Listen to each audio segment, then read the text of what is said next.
Good evening. Roll call of supervisors, please.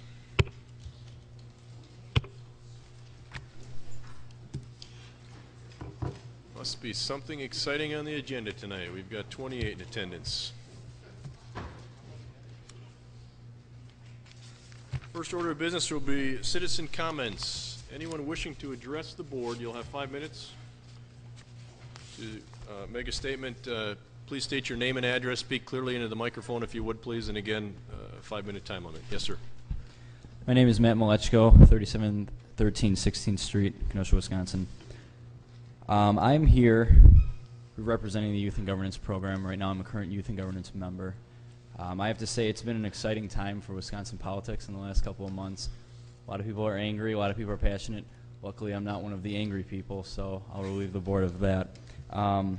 There is an ordinance, I know, to reduce or limit the amount of county board committees from 9 to 6. And I'm not here to argue that, but this does conflict with youth and governance in that there will be less youth representatives serving as a result of this. Back at high school, I'm president of our student government at Bradford High School, and I'm in a unique position where I can be in contact with students, and I would have brought these students who are in support of what I'm bringing up with me, but right now they're at the school board petitioning that problem. There's youth all in this community, and let me be a testament to that are getting involved. And many of those youth that are at the school board right now are the same people that applied for this youth and governance program. I understand the need, and that's going to be an argument. I understand the need to reduce, and I understand that argument to reduce county board committees, but I would say leave the kids out of it. If there's any way, maybe letting 3 kids serve on a committee instead of 2. I don't think we need to limit, I mean, if you think about it today, time and time again, kids are given a reason why not to care about politics, and more kids are staying away from it. And nothing breaks my heart more than to see kids with budget battles going on and things with their education just not care and just act as if life goes on forever and it doesn't affect them. This program, what it's done for me, I came in a little different, knowing a little bit about government and wanting to get involved and possibly pursuing a career in government. But even with that knowledge, I've become more civically active because of this. I've understood what each committee is doing. I understand things about extension education that I would have had no idea about a year ago. And being a part of the interview process and allowing to give kids the same opportunity I had really opened up my eyes to how valuable this experience has been to me. What I ask of you is to not give kids another reason not to care. We shouldn't be making this youth and governance program that has worked so well exclusive. I don't see any reason why we should limit the amount of kids because we have to reduce our county board. If these county board committees are going to be larger, I suggest letting a few more representatives serve on. It can only help. And when all of you retire and when it's our turn to step up to the plate, I would like to know that we're given an opportunity to get involved and that we know what we're going to do when it's our turn. So as you go forward, I ask you to just keep the kids in mind with this youth and governance program, and thank you for allowing me to speak. Thank you. And while we don't ordinarily respond to citizen comments, I want to say that your concern about youth, keeping them involved, the commitment of the Extension Committee, myself, is that we're looking for additional opportunities to get expand the Youth and Governance Program to other committees throughout the county. I will continue to do that. You have that promise. There's a meeting, I believe, next week of the Extension Committee to talk about whether or not we can expand from 2 to 3 on each of these committees as well. So we've heard you, and we will continue to look at it. Thank you. Anyone else wishing to address the board? Mr. Chairman, Jack Rose, 4315 68th Street. As you all know, the governor's budget has modified our income maintenance program here throughout the state. And I would like to touch on a couple of topics that this may impact us here in Kenosha County. Elderly, blind, and disabled Medicaid eligibility determinant is more complicated than other MA. Asset and divestment information must go back 5 years. Spousal impoverishment rules allow non-poor people to receive benefits. Without careful review of documentation, older persons will be more vulnerable to misappropriation of their assets, and the Medicaid program more vulnerable to divestment. Expedited eligibility determinations are needed when patients without insurance are in the hospital and need nursing home placement. Without a fast turnaround, hospital stays could be longer. If there is a lapse in consumers' eligibility for Medicaid in any setting, the following may occur. 1. Prescriptions may go unfilled and conditions exacerbated, increasing emergency room visits, hospitalization, or admissions to mental health institutes. 2. Nursing homes and group homes may not get paid for a period of care and will be less likely to accept persons who receive or are likely to be eligible for Medicaid.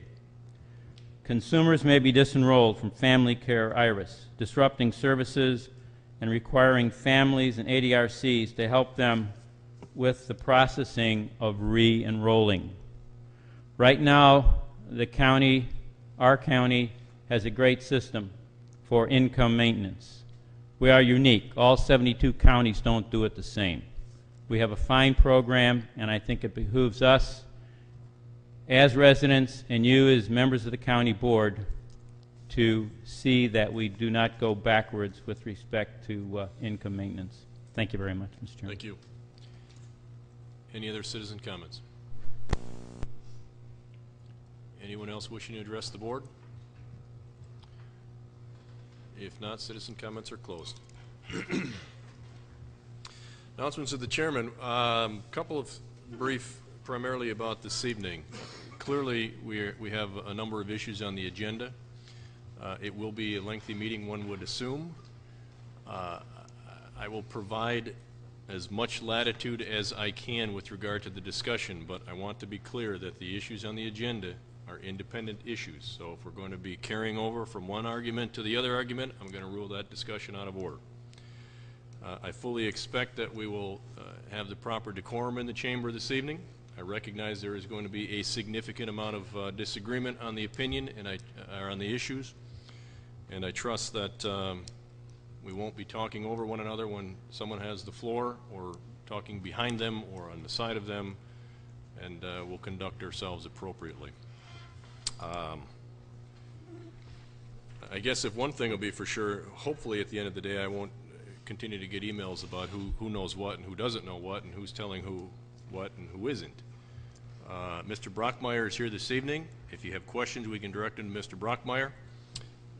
We have Corporation Counsel here, Attorney Cardamone, with us this evening as well. If there's questions with regard to any of these issues, we can certainly direct them to him also. I want to point out, when this is all said and done and the redistricting committee goes to work on the maps, I am going to reinforce once again, and I'm going to do this at the direction of Mr. Brockmeyer, that any request direct from a supervisor to his office for maps, to see where they are, to have something drawn, to have input, is not going to take place. He cannot have that kind of pressure and input from 28 members of the county board and anyone else who believes they have an opinion on how they should be drawn. It has to be directed, please, through the chairman of the redistricting committee, which is Vice Chairman Eckernes, and that needs to be the proper procedure. So I would ask your indulgence in that as well, and to respect that process. Supervisor reports.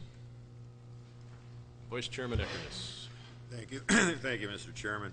Following tonight's meeting, we should have a number to work with, so the redistricting committee will have its first meeting on the 25th of April. That's a Monday. And I would also like to have another meeting on the 27th that would serve as our public hearing, if that works out for all of the committee members, so that we can hit the ground running. We're already a month behind at this point. So thank you. Thank you. That reminds me, one other point that I meant to make.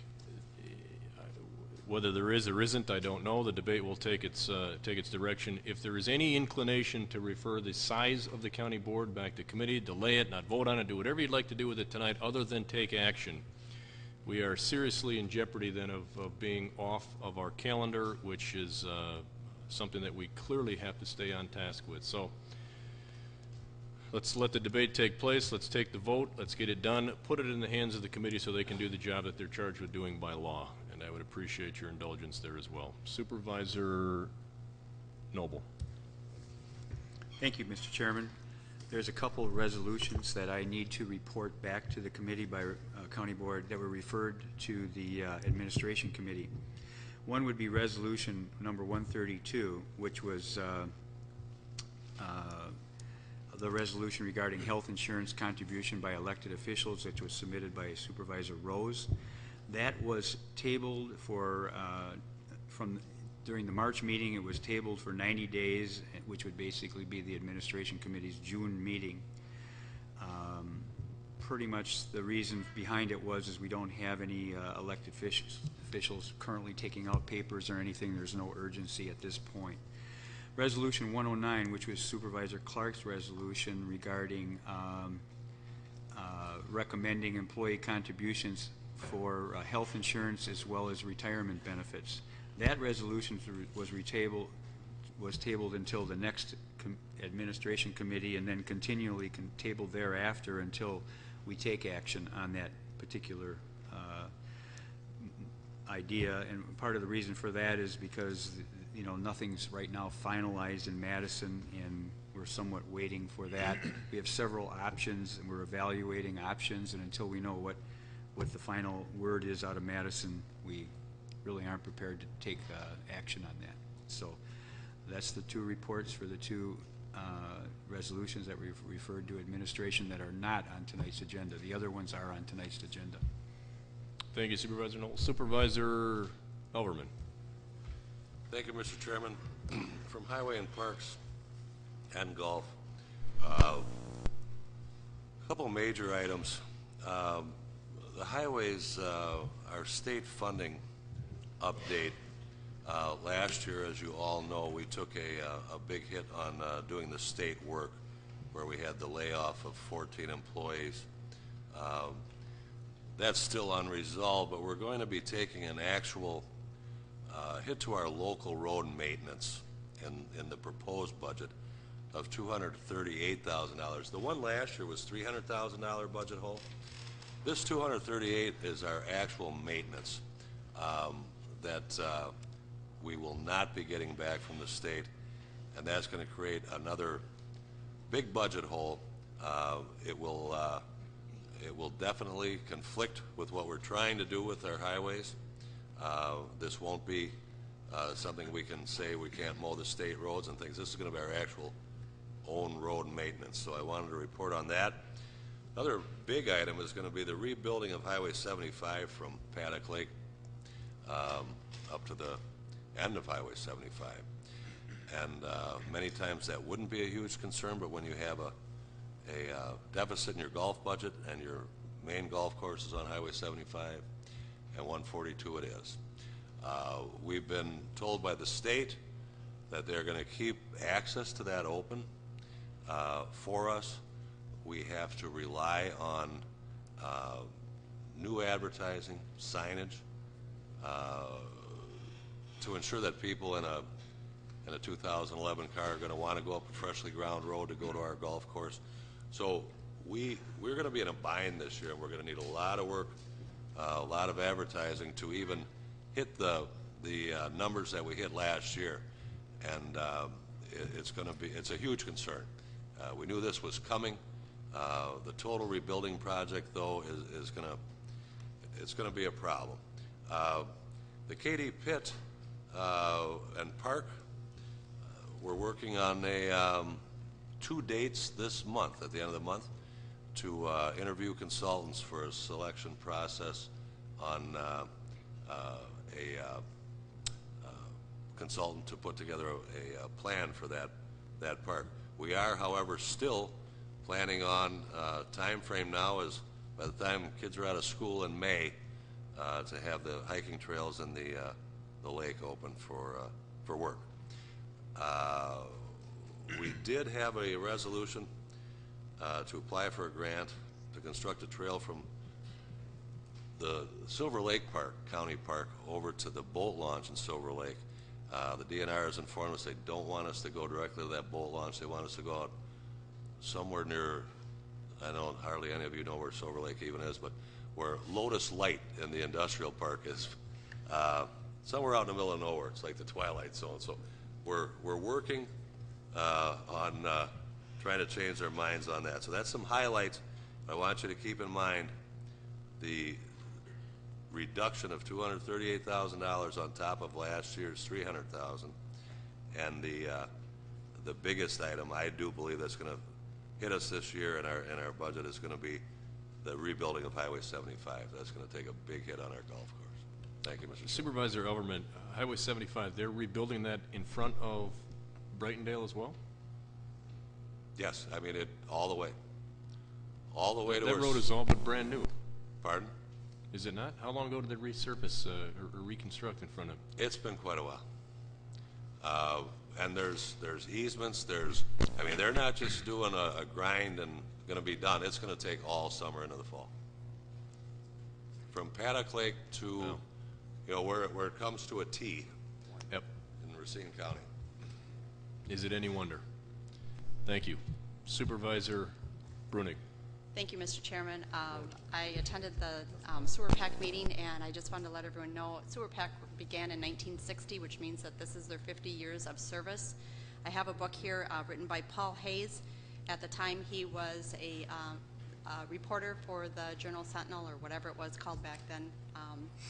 He has now written a book called Master Planners, 50 Years of Regional Planning in Southeastern Wisconsin. It goes through the entire 50 years of him reporting on sewer PAC, and it's very interesting to read. If anyone wants to read it, I'll have it. Thank you. Supervisor Boyd Frederick. Yeah, I attended the Counties Association Ambassadors meeting, which was also Human Services Lobby Day up in Madison this last Wednesday. I met with every official up in Madison for Racine and Kenosha counties. Basically, we were looking at income maintenance and family care as the two main issues that affected Kenosha County, and basically was an educational to let them know how it would affect Kenosha County over the long term. In fact, when it comes to income maintenance, I believe there's 2 resolutions in front of the Human Services Committee about that issue at the present time. Thank you. Supervisor Grady. Thank you, Mr. Chairman. We had our monthly meeting of the Building and Grounds Committee just prior to this meeting. Some highlights include the Pringle Center roof repair is all but complete. That'll be finished up later this week. Second on our list that we're discussing is the courthouse/Molinaro project across the way.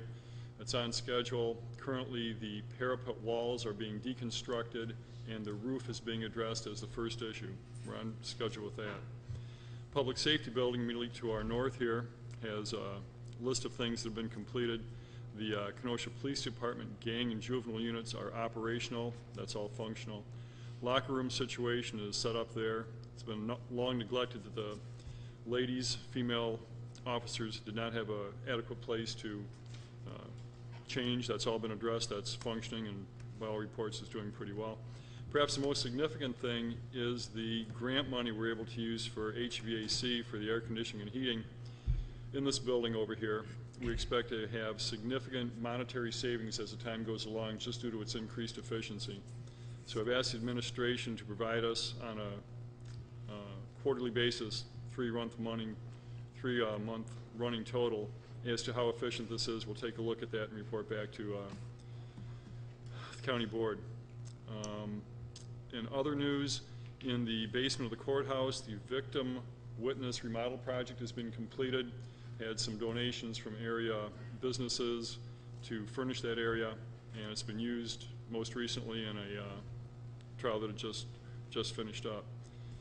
We're currently working with the parking structure, that is the parking ramp, to see what we can do to have that area fit with meters, electronics, all the things it will take to make it an actual functioning entity. And with any luck at all, we'll have that done later this summer. That's my report. Thank you. Thank you, Supervisor Grady. Supervisor Michael. Thank you, Mr. Chairman. First of all, the Judiciary and Law Enforcement Committee was scheduled to meet tomorrow, but it was rescheduled. I requested that it be rescheduled. There was some concerns about a quorum. So it is rescheduled to the 20th. Also, the joint services meeting, our committee did meet today. We are still conducting our interview process and reviewing applications for the director position. I applaud Mr. Chairman for being there. Also, Supervisor Grady talked about the victim witness, the room that's in the courthouse. I had the privilege of seeing the area. The victim witness coordinator gave me a tour. I believe Ashley Furniture was one of the major contributors that donated. I apologize, I don't have the list of all. I'll try to get that information because it should be the local businesses that are donating should be addressed and they should be acknowledged. I think that's important. But again, the room looks very appropriate, and I think it will be used appropriately. Thank you. Thank you, Supervisor Michael. Any other supervisor reports? There are no lights. Here we go. Clerk. Old business, ordinance second reading to required. 18 from Chairman Molinaro, an ordinance to repeal and recreate section 2.05 of the Municipal Code of Kenosha County pertaining to county board committees. Supervisor Clark. I move resolution 18, or ordinance 18. Ordinance 18 moved by Supervisor Clark, seconded by Supervisor Kubicki. Supervisor Clark. Thank you, Mr. Chairman. This ordinance was passed unanimously after much discussion by the Finance and Legislative Committee. This ordinance takes the 9 standing committees that we have and goes down to 6 committees. It's combining the Finance and Administration committees and their responsibilities. The Judiciary and Law Committee is staying intact.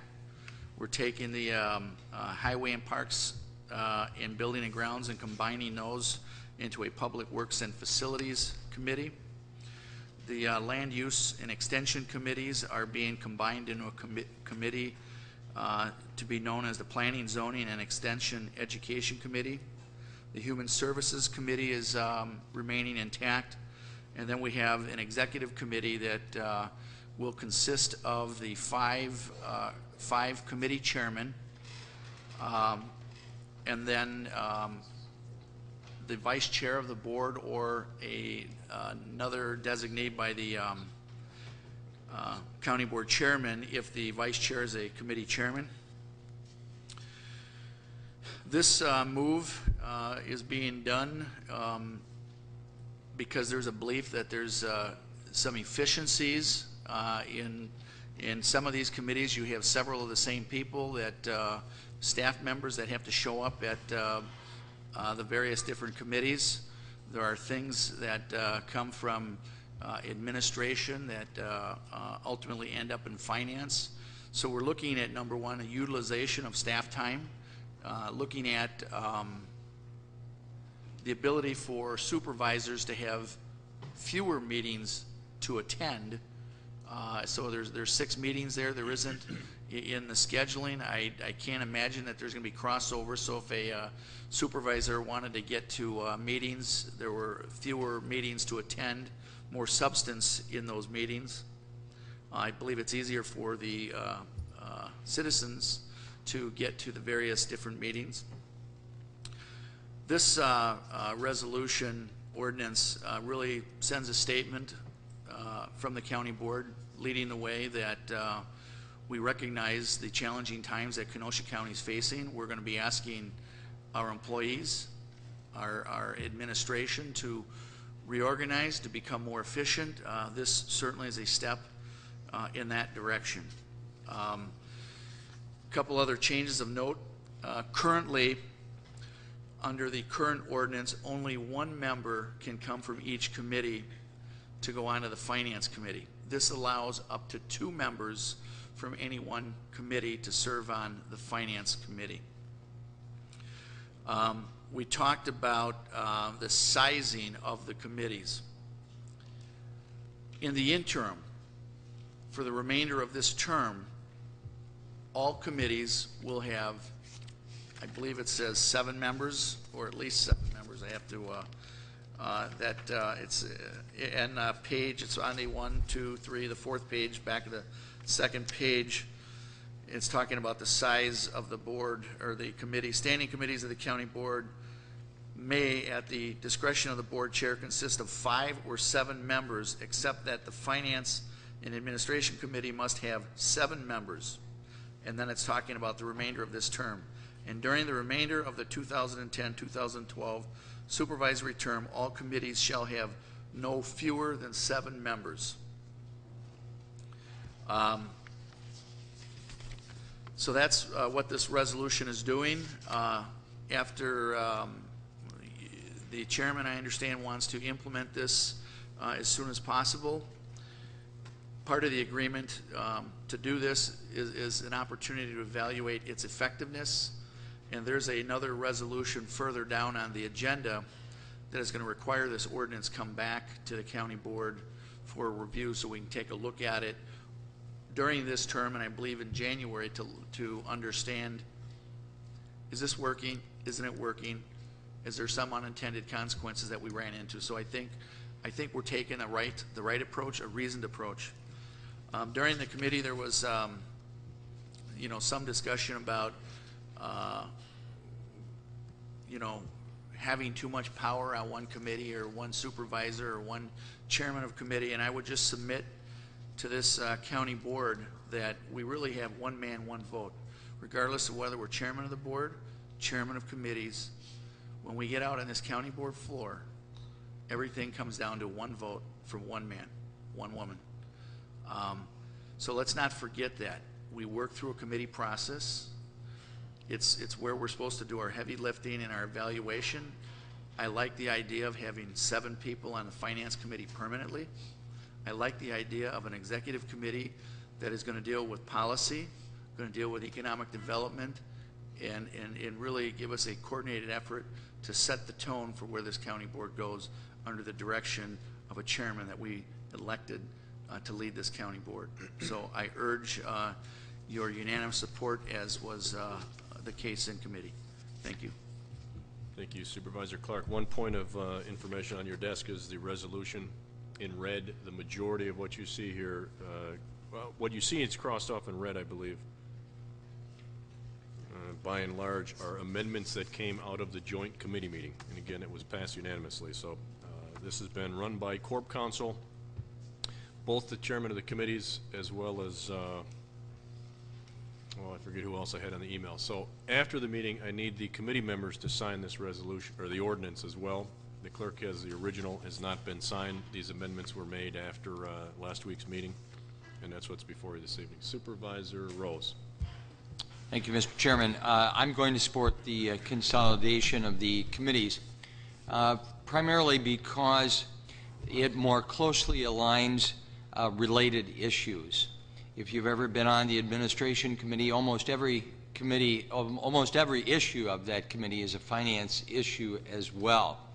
And having served on both administration as well as finance as the chair of each committee, many times at administration committee meetings, the point was always made, well, we'll let finance committee worry about the financial aspect and impact of a particular action that the committee was going to take that evening.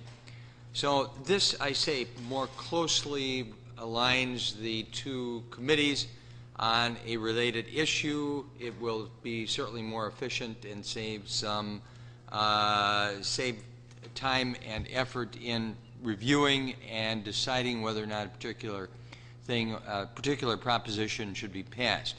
I will say, though, that for each supervisor, this may involve more meetings. Supervisor Clark said that it would not. I hesitate to think that this is going to limit our work. Being on a consolidated committee with a broader scope, a broader charter, is probably going to mean, at least in my view as I've thought about the issue, more meetings. If Finance Committee meets twice a month and Administration Committee meets twice a month, or you could go down the list here, you're probably going to have 3 or 4 committee meetings in any given month. So if you're going to support the resolution, don't support it because you're going to have fewer meetings. I think probably we're going to have more meetings, and that will be particularly true if you are in support of the reduction of the number of board members from 28 to 21. If it turns out we have less meetings, so be it. But I'm supporting this resolution with the thinking that it's probably going to mean more meetings for those who are members of the county board. Thank you. Thank you. Supervisor Bruning. Thank you, Mr. Chairman. I attended the committee meeting last week, and I have to apologize. I was hoping to come forward and have Supervisor Clark have a clean copy, but unfortunately I made an error, and everywhere where the word zoning appears, it should actually be development. So I would like to make a motion to amend this to change the word zoning to development. Well, after I worked so hard on correcting this. I'm sorry.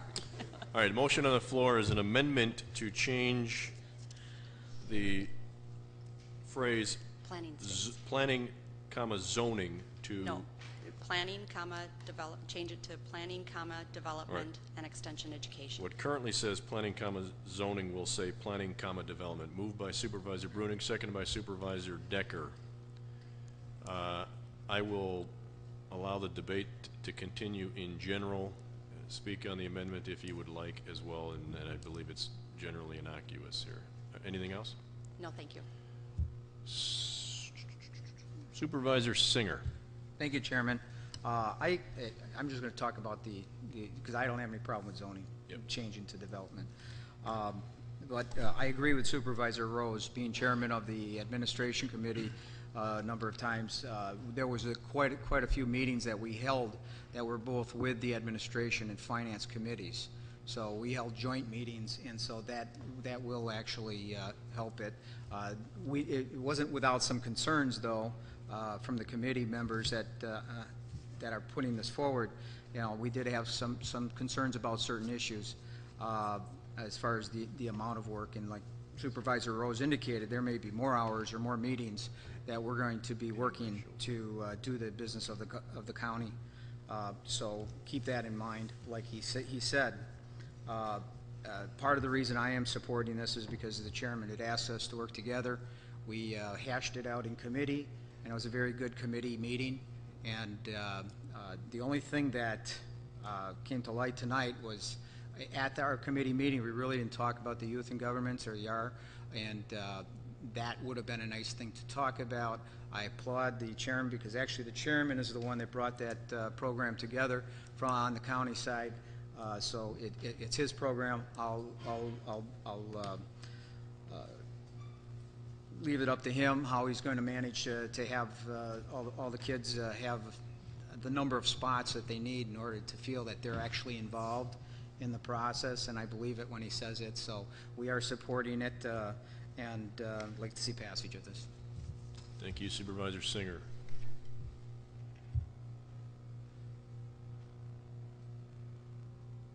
Supervisor Clark. I just want to clarify, I didn't mean to imply that there was going to be less work, or there are 9 committees going down to 6, so there were the number of committees, meetings that were being held. We did take a look at the timing, how much time was spent in the last year on committees.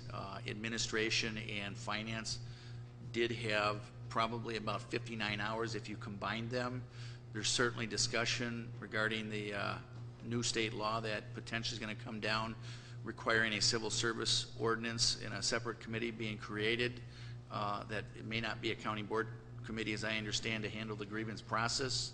So that's going to minimize the time that those 2 committees were spending. You've heard here from other people that they cross over, they mesh a lot on a lot of issues that come. So I have to believe that, you know, when we get done and look at this, we may have 50 hours. Finance committee meeting typically has been meeting once a month, typically.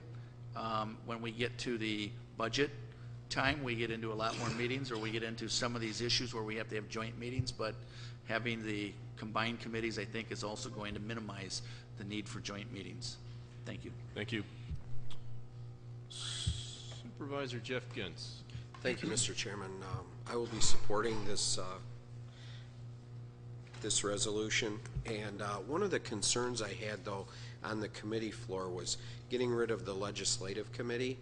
I felt that it was very important that this board, the county board, who is really an arm of the state, stays in touch with the legislative issues up in Madison. And so I was assured that the executive committee would be doing just that, and that's one of the things I'll be looking at to review. I really want to make sure that we stay in touch with our legislators up there and see what's coming down the pike and how we're going to get hit in certain areas or benefit in certain areas. I just think that's important. Other than that, I do think that this is an efficient resolution, and I hope everybody supports it. Thank you. Thank you. Supervisor Boyd Frederick. I'm in agreement with everyone else who's spoken. I'm in full agreement of the changes that are brought forth, and the committees that are combined make perfect sense, and I'm glad to support this resolution. Thank you. No other lights on the board. Seeing none, all those in favor of ordinance, this has to be a roll call, I'm sorry. Thank you.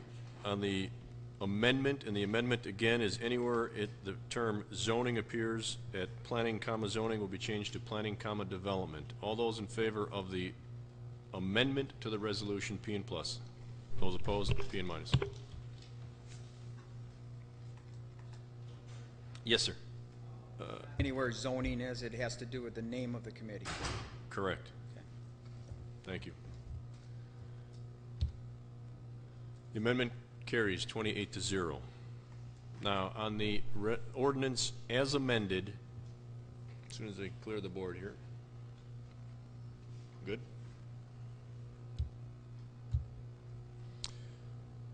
Ordinance 18 as amended. All in favor, P and plus. Those opposed, P and minus.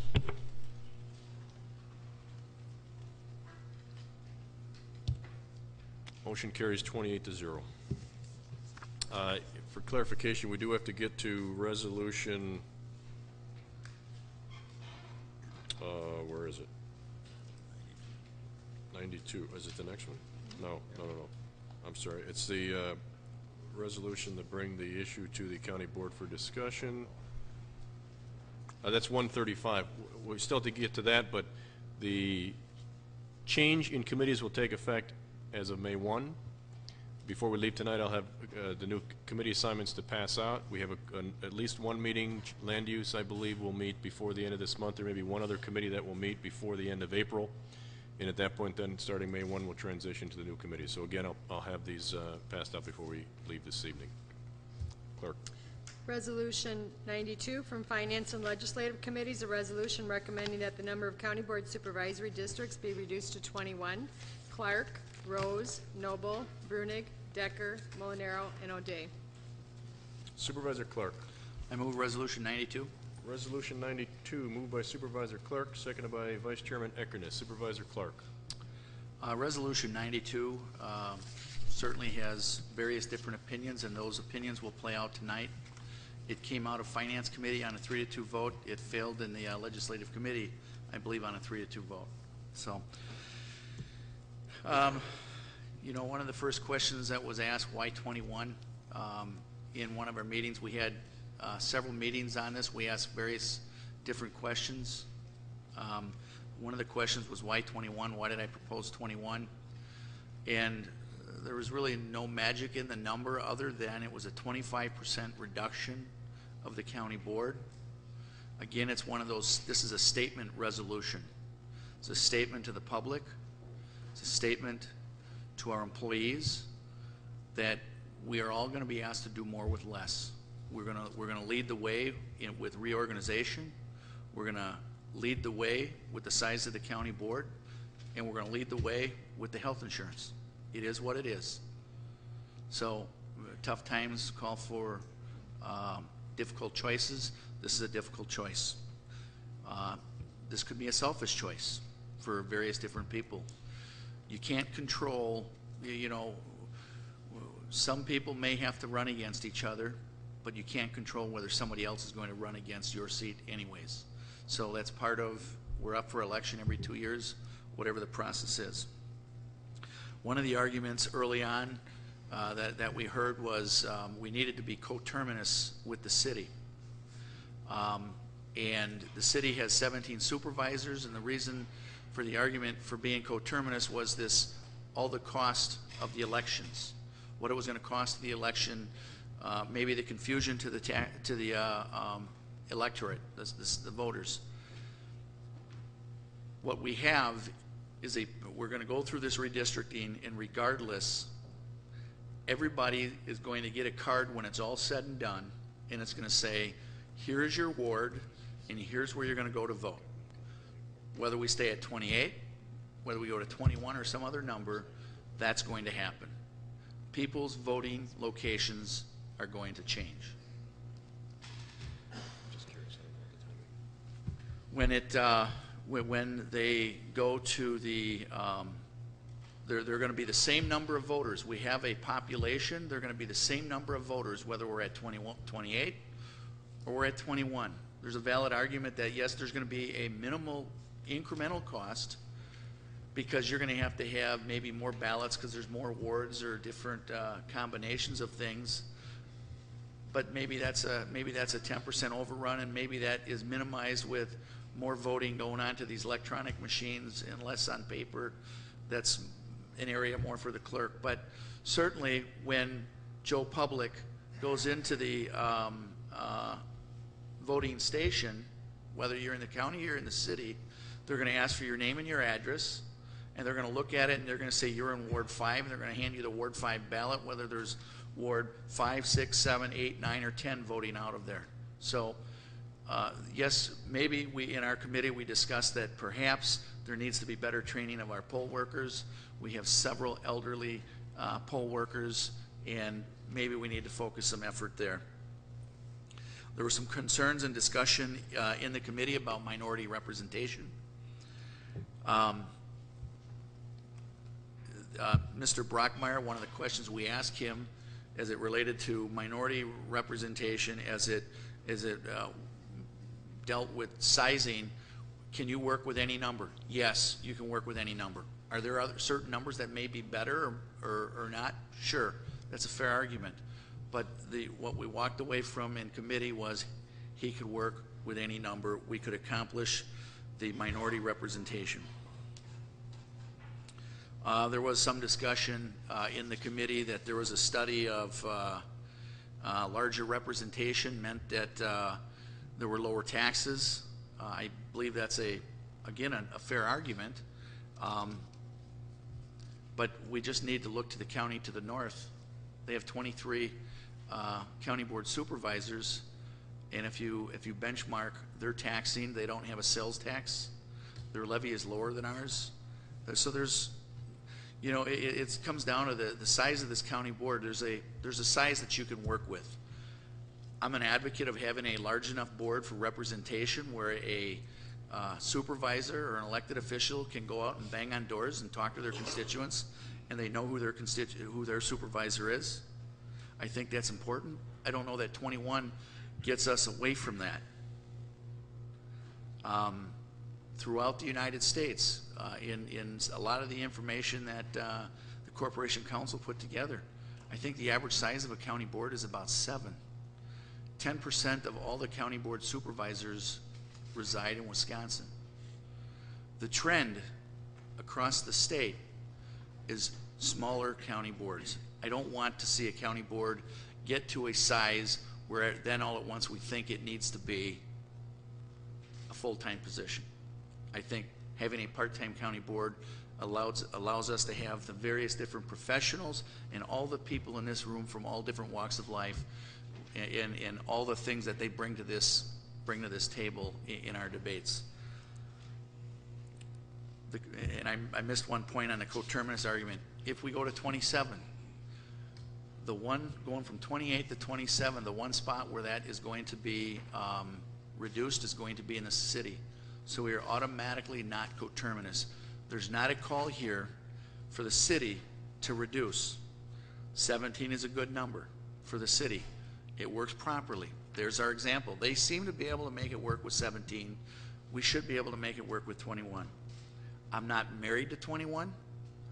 I'm open, but in every committee meeting, when it was asked and it was say, why 21? I come to the question, and many people say, why 21? Why not lower? So if it's not 21, why 23? Why 25? Other than the selfish reason I'll say is that we're worried about whether we're going to have to run against somebody on this county board. I think this is a statement resolution. I'm going to support 21. Thank you. Thank you, Supervisor Clark. Supervisor Singer. Thank you, Chairman. I'd like to make a motion to amend the resolution to 25 supervisors, to be reduced to 25, so wherever it says indicates 21, it would be 25 for the actual resolution. And if I can get a second on that, I'd like to talk. Motion made by Supervisor Singer to amend the resolution to be a number of 25 supervisors rather than 21, seconded by Supervisor Gable. Supervisor Singer. Thank you, Chairman. In committee, we didn't get to the point where we could actually make reductions on some of the committees other than what was indicated, because the debate got cut short. And normally in committee, we like a full debate, and it was cut. So this is why I'm doing it right now. I'll caution you there that I was part of about 7 hours worth of debate on this issue, so I think you had ample time to make a motion, but go ahead and continue. Are we debating now, or what? Go ahead and continue. I just want to be Chairman, accurate. if you want to debate the issue, you should hand a gavel off. You know, that's proper protocol in the chamber. Okay, and now that you threw me off my train of thought here, you said why 25? What we're talking about here, like Supervisor Clark indicated, is that we are looking at, no matter what, reducing the size of the board. And so it's not a matter of that we're not looking at reducing the size of the board. Why 25? Because it would be more efficient. If you look at the 25, it's actually an 11% reduction. If you look at 25 supervisors, it's an odd number. It represents 15 supervisors for the city, 10 for the county.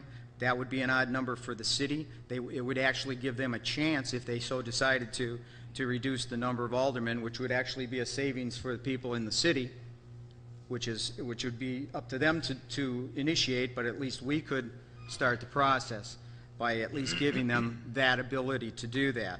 By the number of persons, the difference between the county would only be 112, which is probably the closest one you can get, other than going to like 27. And obviously, we want to reduce that, because if you look at 27, it's an even number that gives the city, you know, it doesn't give them an odd number to work with. So that's one of the reasons, and probably the bigger reason is that at 25 you have a 40-60% split, which is basically where the numbers came in on the population. So it's fair to the county, it's fair to the city, it's fair to everybody around.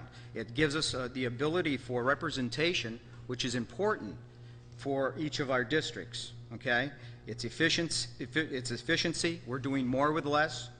Okay, so we are doing those things. It represents a city percentage, and it also opens the door for the city to save money.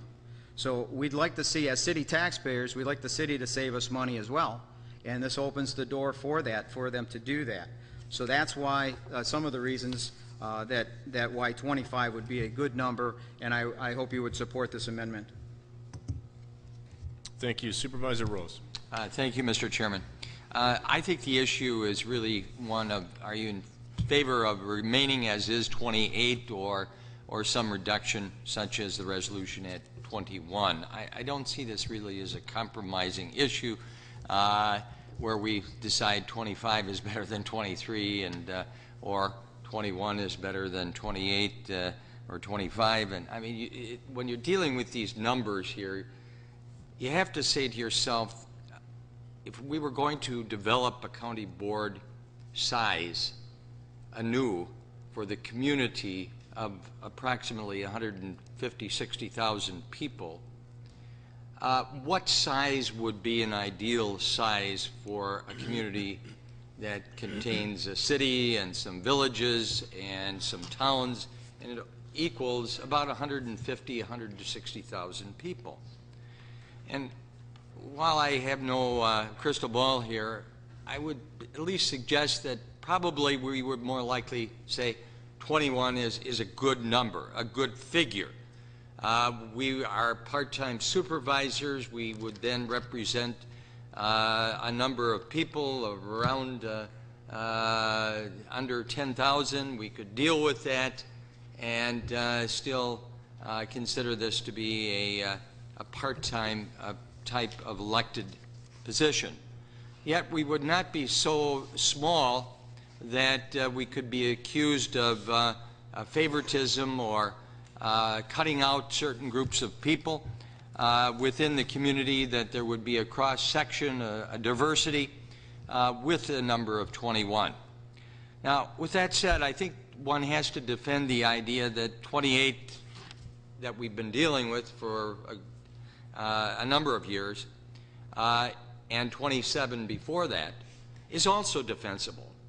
I don't take the position here that somehow we are inefficient, that at 28 or 27 that we were doing a poor job or an inefficient job, that we weren't trying to do our best. I think that people were elected here under the proposition that they wanted to serve, they wanted to be involved in public service, and they wanted to do something for the community. So I do defend the present status quo as being a good status quo. But I do support the idea that 21 is probably more an appropriate size for the community that we live in. I understand the compromise here offered of 25, but I don't think it really does anything here. How are we, if we're going to go do 25, why don't we stay with 28? I don't see any real advantage in going from 28 down to 25. I don't view this, and I want to underscore this, I don't view this as a money-saving issue, and I would hope that none of us view this as a money-saving issue for the taxpayer. We're talking about democracy. If you want to save money, I suppose we could have one person here. We could have 8 chairmen of the county board, and we could forget about the legislative body. And that chairman would make the decision every 2 years. But in a democracy, we've rejected that idea of the sole authoritarian person. We think that democracy ought to be widespread, that we ought to have a diverse group of people, the various walks of life, occupations, religions, colors, creeds. With 21, with 28, we can do that. So I view the decision here tonight as either you're going to go with 28 status quo or reduce it down to 21. But don't do it because you think you're going to save money. Do it because you believe that this is the right size for the community that we live in. And that's why I've signed on to resolution number 92. Thank you. Thank you, Supervisor Rose. Supervisor Hallman. Thank you, Mr. Chairman. If I could, I'd like to ask Mr. Brockmeyer from Land Information to step to the microphone. Mr. Brockmeyer. Through the chair to Mr. Brockmeyer. Mr. Brockmeyer, have you received the data from the U.S. Census Bureau? Yes, we received it on March 24th.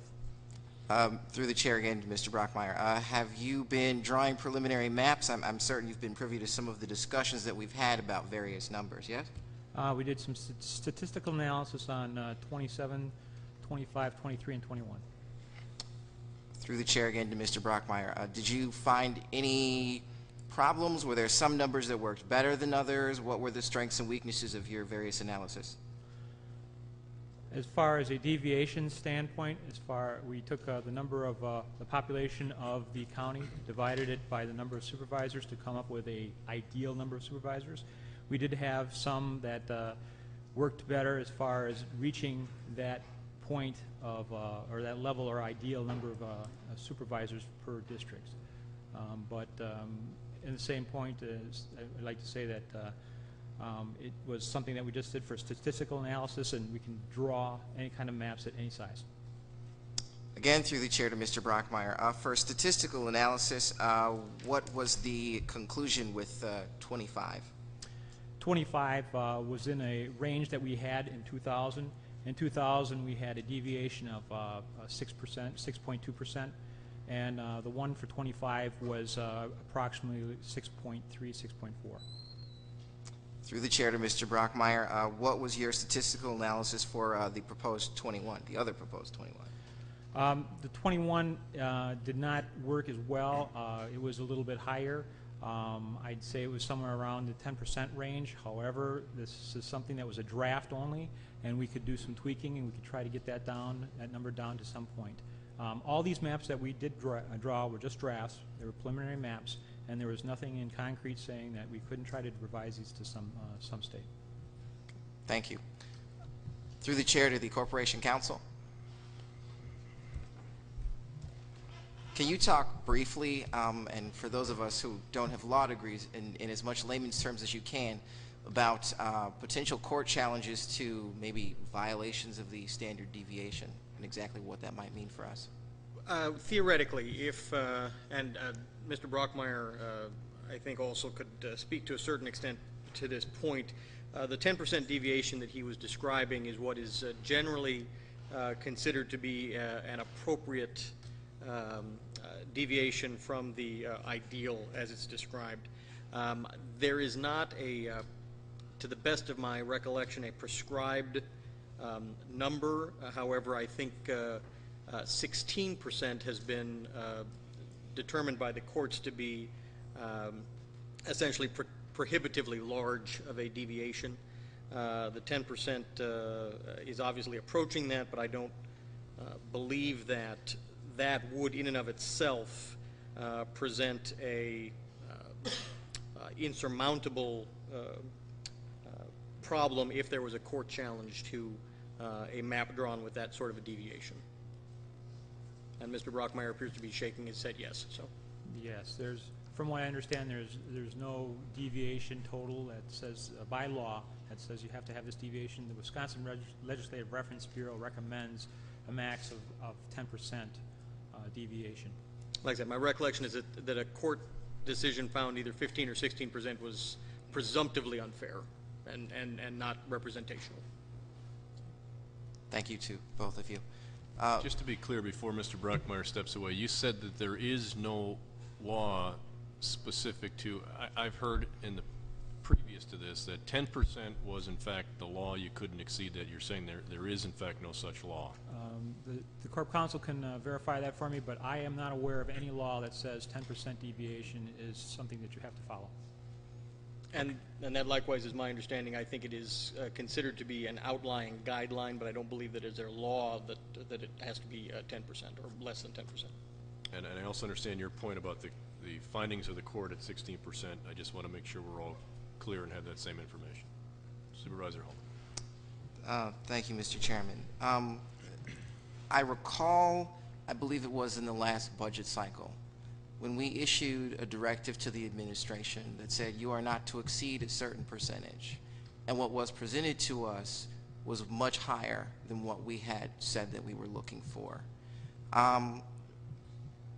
We seem to like our numbers very tight. We want to know that things are going to be equal, that they're going to be fair, that nobody's going to be unduly harmed by going outside of the margins. So I will have to support the amended 25, or the proposed amended 25, in the interest of the fact that it is much smaller than the 10% deviation. And I think it would be a bit safer for us. We're somebody who might want to take us to court over that if we were to move in the direction of a deviation of 10% or greater. Thank you. Supervisor O'Day. Thank you, Chairman. I won't repeat everything that Supervisor Rhodes said. I agree with everything he said up until he got to the point about money. Pretty much everything we do here amounts to money, one way or the other, when it comes down to it. We can debate all we want, but it comes down to money. We get most of our money from the federal government. We get a lot of it from the state, from the federal government through the state to us. I'm here tonight to support 21. At a minimum, personnel costs would be $580,000 saved over the next 10 years. That's a lot of money. You can put that money somewhere else. At 25, You can save the taxpayer $250,000 over the next 10 years. That's based on our budget cost analysis that we got from personnel and finance department during the committee hearings. So I cannot support 25. I don't want to stay at 28. I didn't want to stay at 28 in 1996. We've tried it in 2007. We've been talking about this for years. We've got this book showing all the different numbers. We've debated it for a long time. It's coming to it. 21 was the number in 2007 after we looked at all those charts at that time. We went through a dry exercise, and we're still talking about it tonight. 21 is the number we came up with at committee. That's where we should be. I'd like to be at 19 or 17 or 15, but that's not going to get it. So I'm with 21. Thank you. Thank you. Supervisor Gable. Thank you. I'm in support of 25 because I believe government is about people. And right now at 28, basically we're all representing 5,700 people. When we go to 25, we'll be representing about 6,400 people.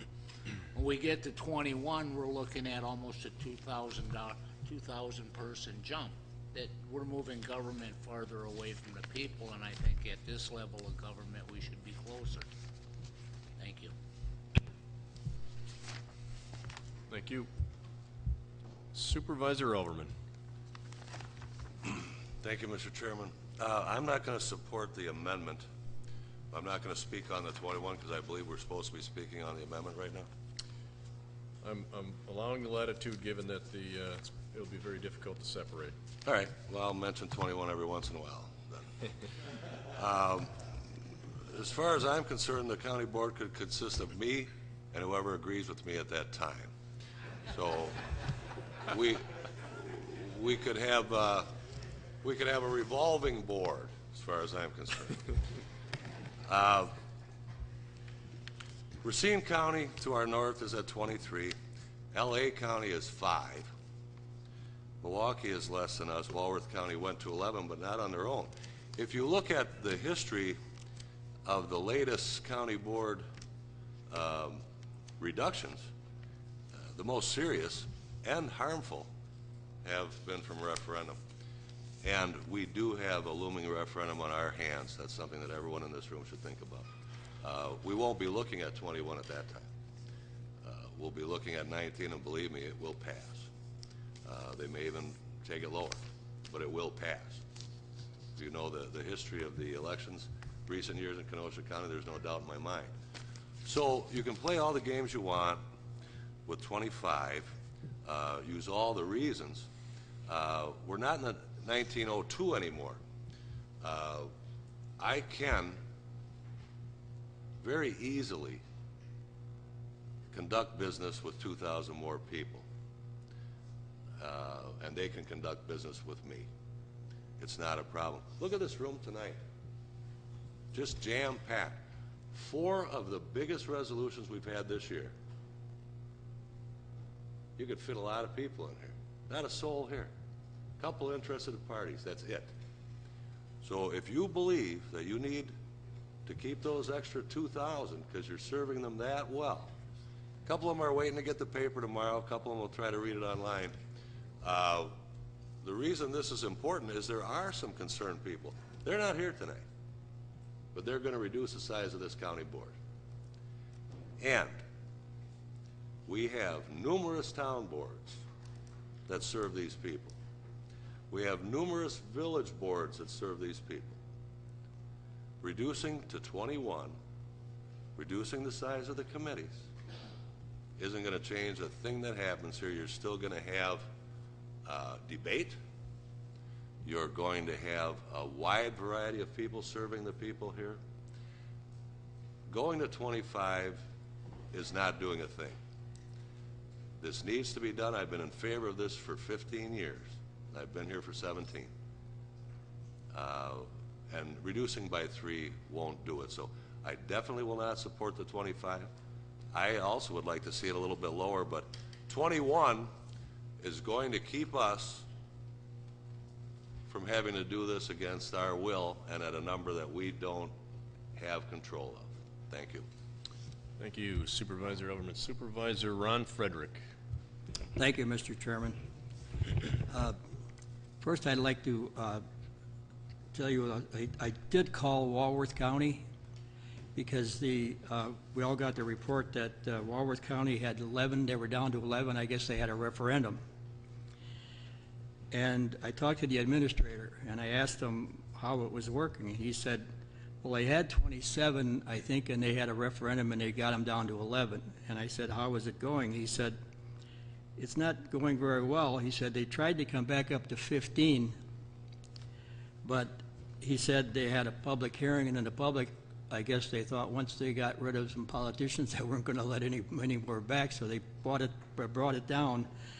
And so they're stuck with 11, and I asked him how it was working, and he said it's not. He said the biggest problem, he said, is because they went down too small.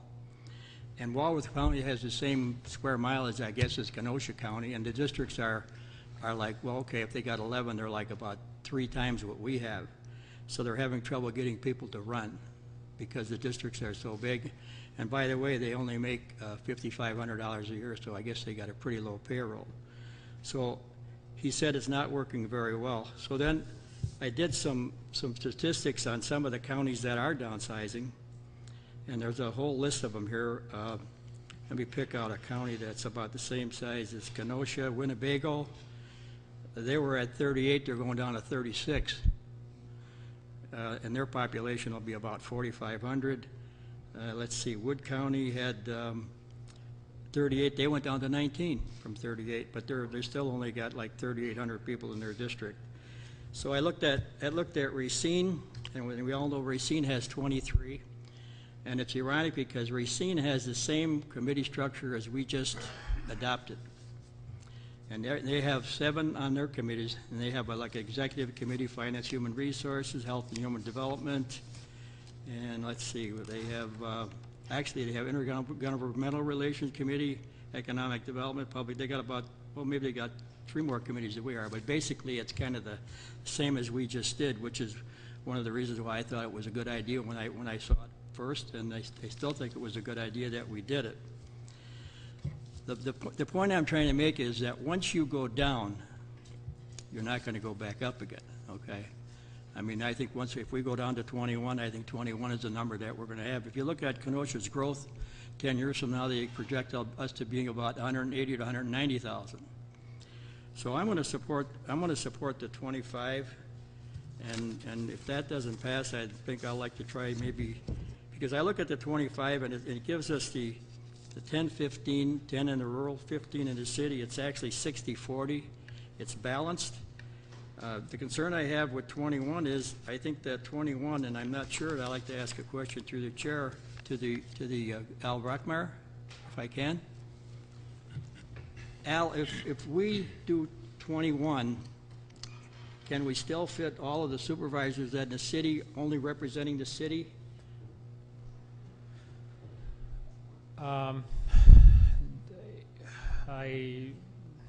We could do it. The deviation would be dramatic. Would be big, right? Yes, it would be bigger, yes.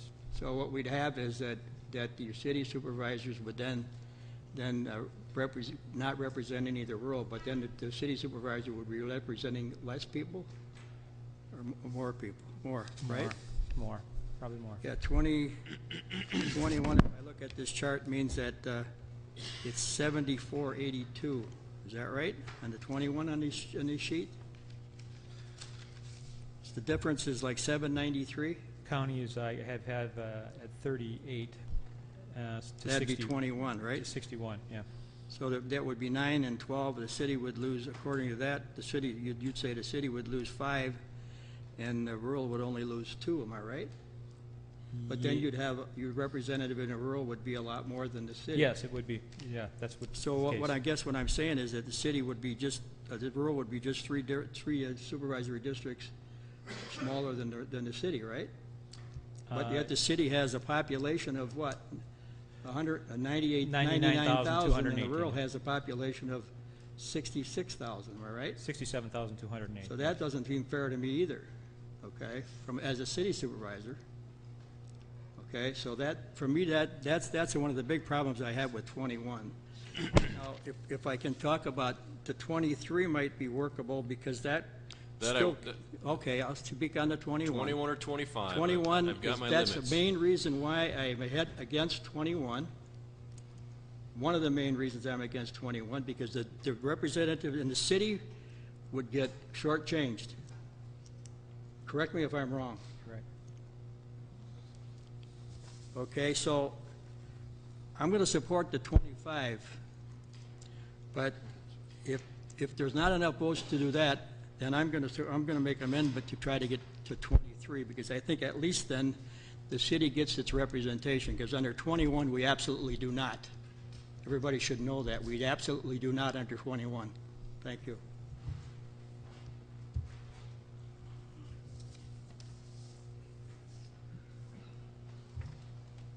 Hit your light again, please, Supervisor Singer. I hit the wrong button. I'll get you back in order. Supervisor Kubicki. Thank you, Mr. Chairman. I think everybody here knows what my position has been about the size of this board right from the get-go. I don't play games. I'm straightforward. I still believe that you get better representation with more people. You're going to be closer to your constituents with a higher number. It's a fact. The more supervisors you have, the more diverse board that you will have. More people, more ideas, better all the way around. 25 supervisors, the split would be, obviously it's been said several times, 15 city, 10 county, 60-40, just like our population base is now currently, 60-40. That works right into that. Kenosha County has grown by 16,849 people. The city has grown by 8866, the county by 7983. And looking at this, again, I feel greatly in the importance of representation. The people deserve it. As Terry Rose, I believe, was alluded to, Supervisor Rose alluded to, this isn't a money-saving issue by going down by 3 or 5 or 7 individuals. That isn't the thing. It's about representation. I'm big on that. And if you go back, as I did, in the history, what some of the board members that are currently with us here tonight voted on the resolution from 27 to 28, some of them voted in favor of it. So I think this board, which is a different makeup of that particular board back then, is going in the right direction. We're actually going to be representing approximately 24% more individuals by going down to 25. And seeing all that, and then the differential between the city and the county is minimal at best. So I kind of like this figure all the way around. Thank you very much. Thank you. Supervisor Jeff Gentz. Thank you, Mr. Chairman. I also agree with Supervisor Rose up until his close. I do think there is a difference between somewhere between 28 and 21, and I would like to see us come to that compromise as a group. I agree with him in that you can show support for 28, 29, 25, 23, 21, whatever number you want, 19. I think there's pluses and minuses to every number we throw out. We could have this debate for a week. We really could. I've sat through hours and hours of committee meetings on this, soaked up as much information as I could, and I'm at 23. I don't think 25 brings it down enough. If there's people out there that want to have a referendum and spend money and hamstring the board, so be it. I mean, they're certainly welcome to do that. I would hope they wouldn't, but I would like to see a nice reduction, okay? And I'm looking at 23, not 25. I can't support 21. Thank you. Not done. Sorry about that. That's all right. And at this point, just to throw my hat in the ring, I'll make a motion to amend it to 23. You'll have to wait. There's an amendment on the floor. Okay. I knew you were done. You just didn't know you were done. Supervisor Clark. Thank you.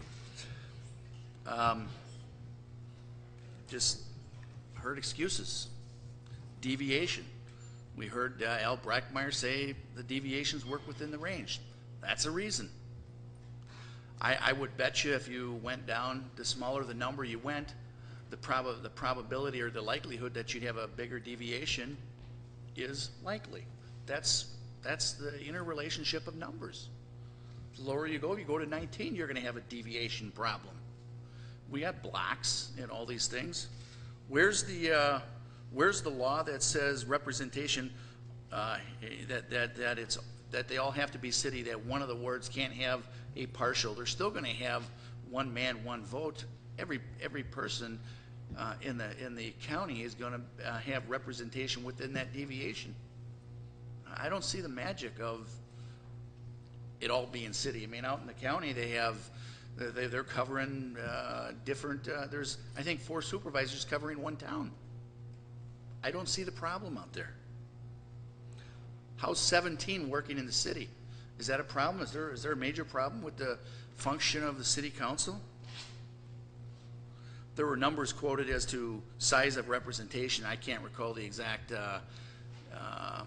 census number, but I think it's 164, 165, somewhere in that neighborhood. Is that a correct number?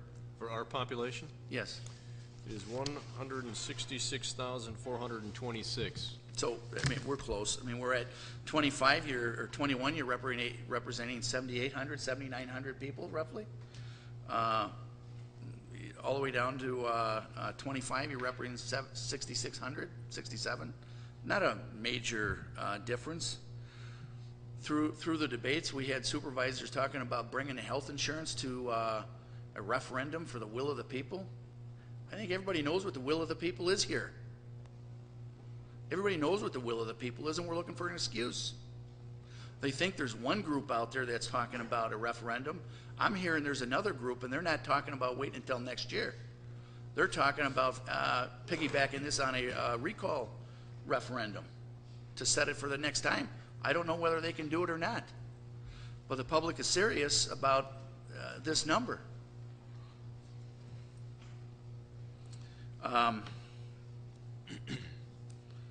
You know, I mean, let's get the vote. We've been there. Let's get the vote. Hit 25. I want to see a vote on 21. Let's stand up and be counted. 21 works. Thank you. Thank you. Supervisor Brunig. Thank you, Mr. Chairman. Wow, I'm really surprised. We have 17 city aldermen, and we have 17 city supervisors. Are you telling me that 34 people cannot represent the entire city of Kenosha? That we can't go lower than that? Really? I've heard from a lot of the city supervisors that they receive 3 phone calls a year. And now they're telling me that 2,000, 3,000 extra people is going to add a tremendous amount of work on themselves. I don't understand it. Drop the 25, vote 21. Thank you. Thank you. Supervisor Singer. Thank you, Chairman. It's been said that we should compare ourselves to Racine. I don't think we should compare ourselves to Racine at all.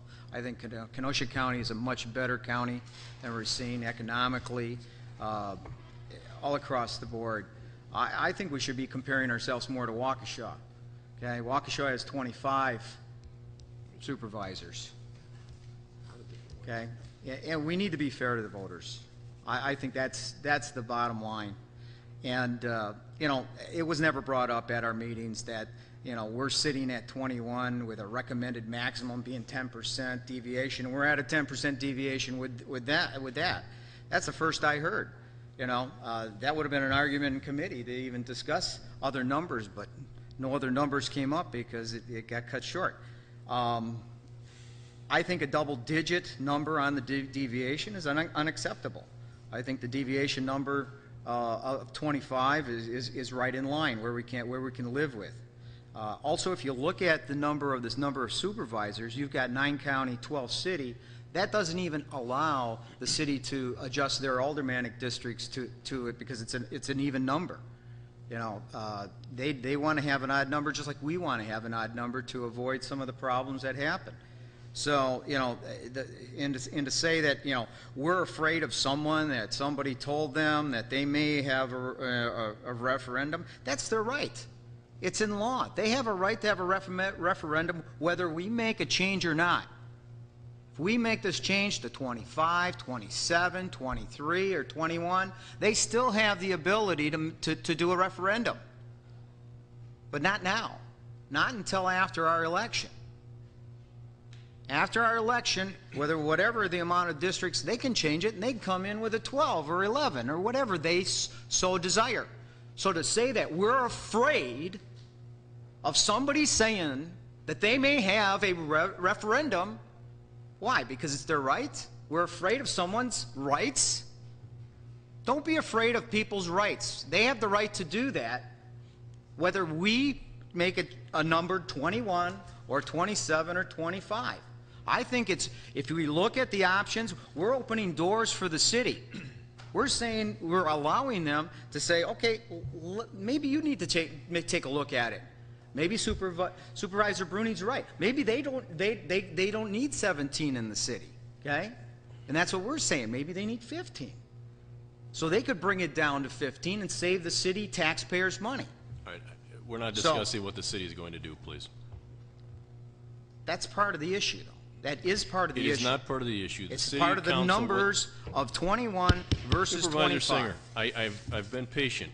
We're not discussing what the city can or cannot do. It is not our call to make. I cannot support 2021 because it's got that number, and it doesn't represent the people in the city fairly.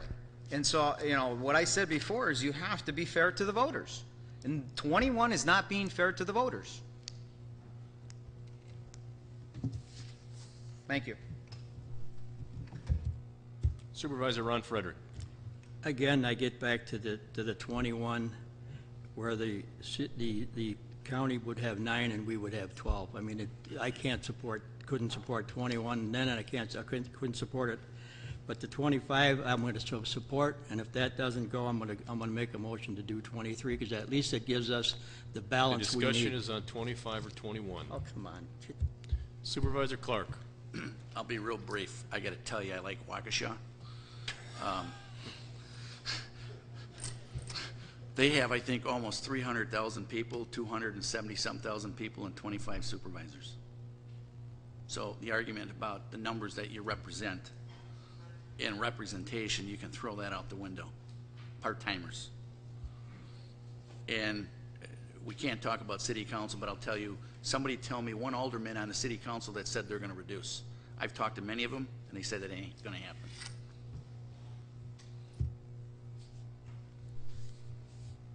No lights on the board. The amendment before you is the amendment.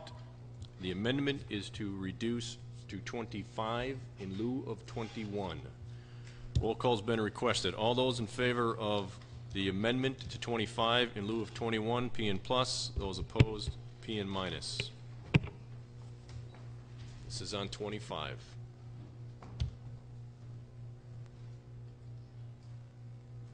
Amendment fails.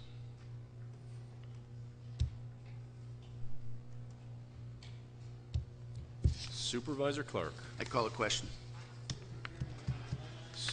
I see that, and Supervisor Clark had his light on ahead of you. It's on the board. If you'd like some confirmation, Supervisor Frederick, I'll have the clerk confirm that for you. Motion on the floor from Supervisor Clark is to call the question. Is there a second? Seconded by Supervisor Bruning. The motion before you is to close debate. All those in favor of closing debate, I will do a roll call. You'll push your P and plus. Those opposed, P and minus.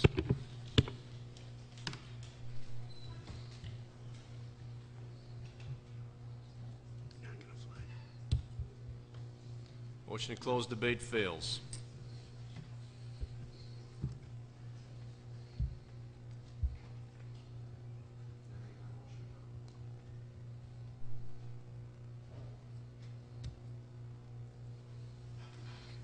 Supervisor Clark is done. Supervisor Ron Frederick, you're Mr. next. Chairman, I move to amend the resolution to insert 23 in place of 21.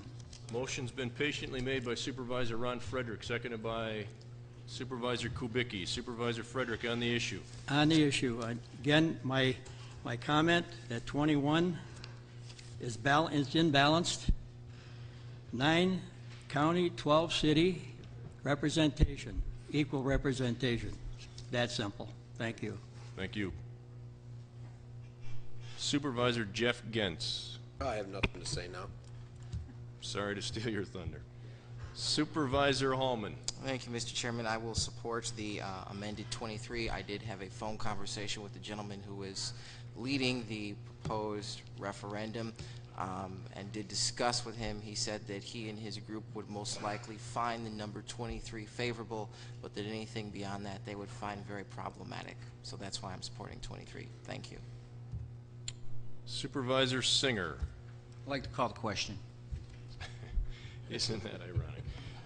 Question called by Supervisor Singer, who supports not cutting off, I know. Is there a second? Again, somewhat ironic. Supervisor Cable seconds the motion. We will do a roll call on the closing of the question. In favor of calling the question, P and plus, opposed, P and minus.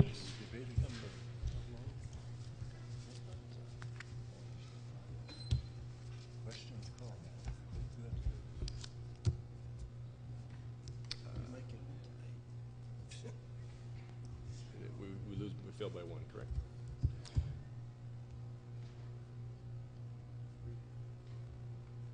Okay, but it fails either way. Motion fails. Debate is still open. Give me 1 second to clear the board, and 2/3 vote is required to close debate.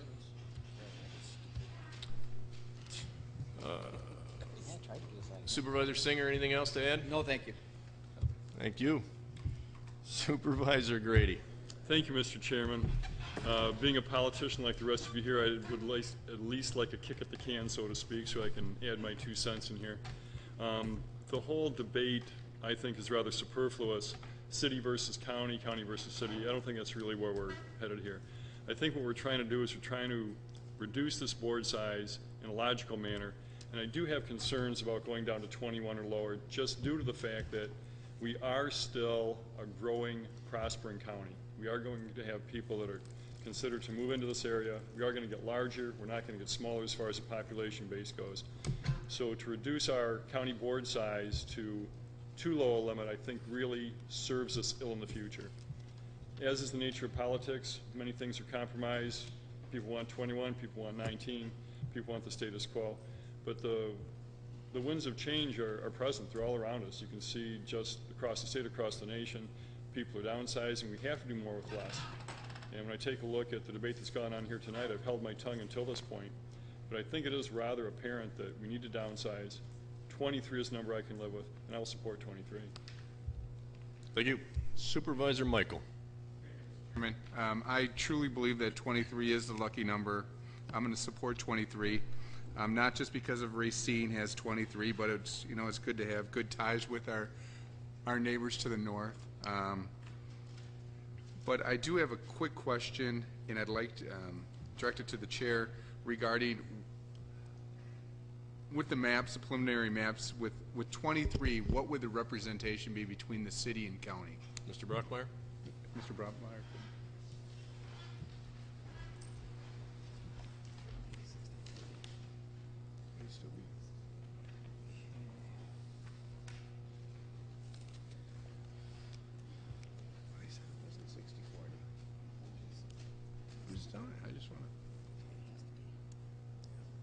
With 23, we'd have 9 county and 14 in the city.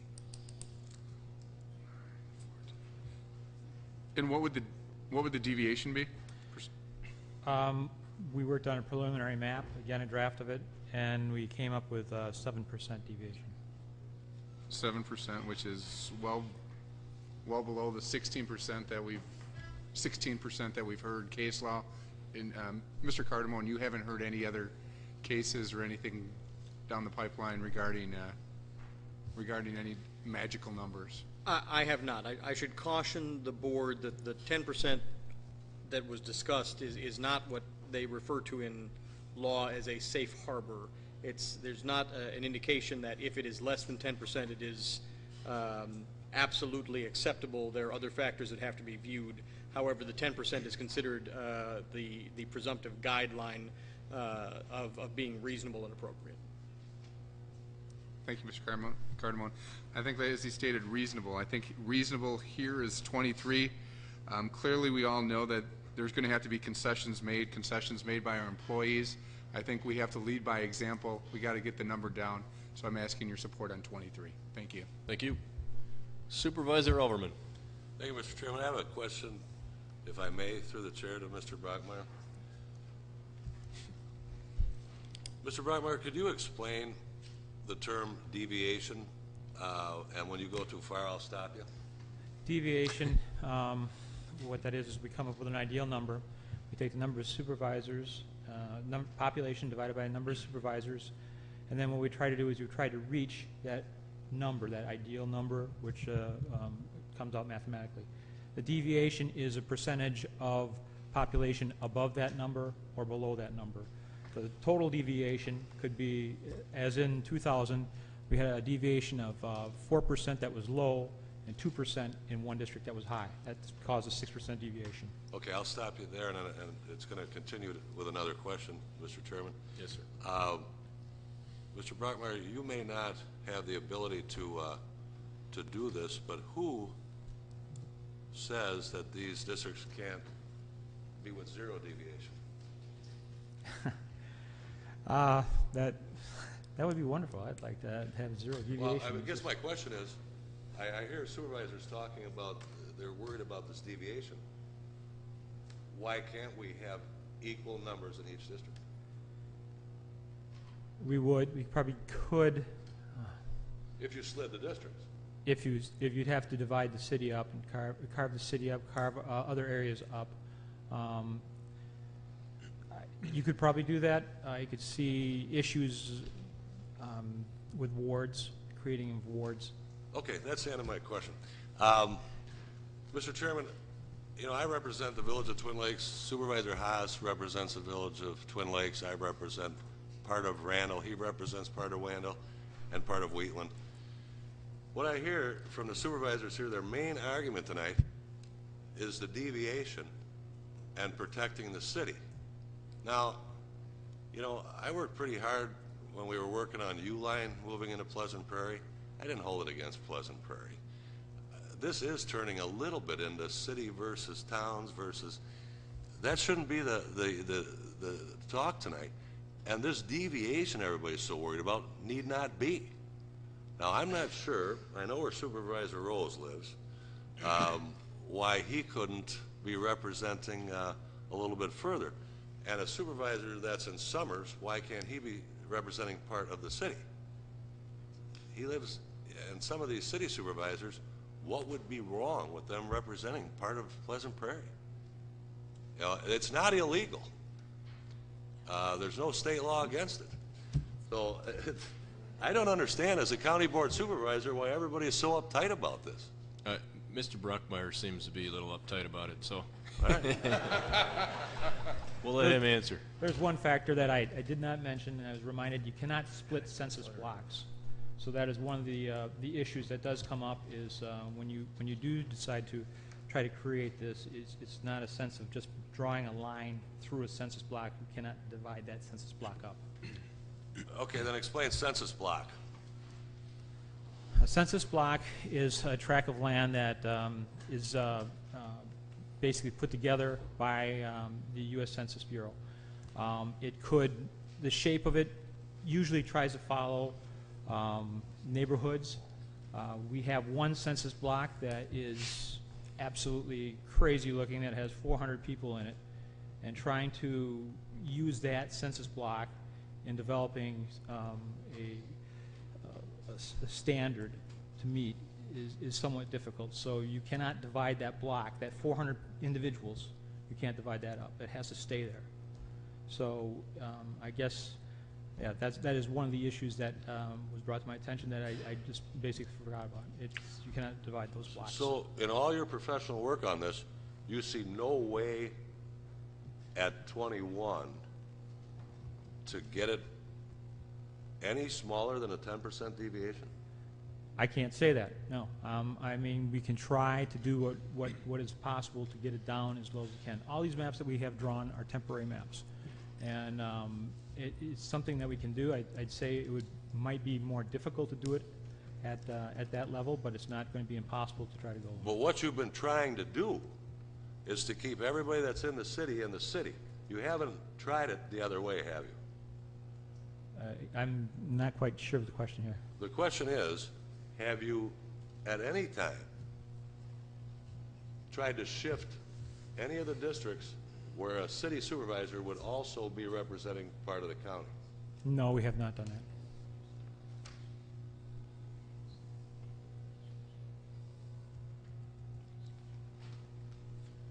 Supervisor Overman? Well, you know, the argument that I've heard all evening for not going to 21 was lack of representation for the people. That doesn't wash for me at all. 23 and 21 is close, but it's not a big enough drop.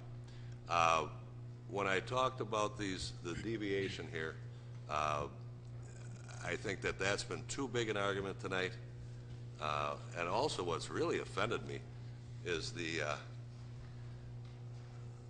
what we haven't had for years is this city against the rest of the county thing that I'm hearing tonight. That's very offensive, and it's kind of sad to hear, but I'll sit and wait for the vote. Thank you. Thank you. Supervisor Kubicki. Thank you, Mr. Chairman. I will be supporting 23, and for those people who don't think I'm not compromising, I just compromised. Thank you.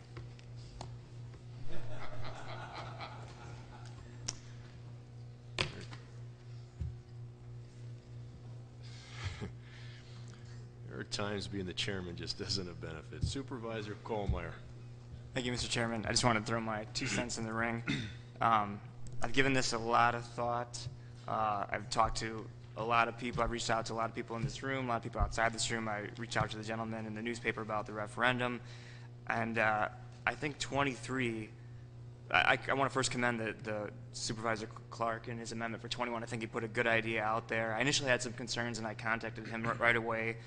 Just being a new supervisor, I was nervous about you know, and I had never run a race before. You know, being a citizen supervisor, how do you campaign if the size gets too small? We talked about taxes.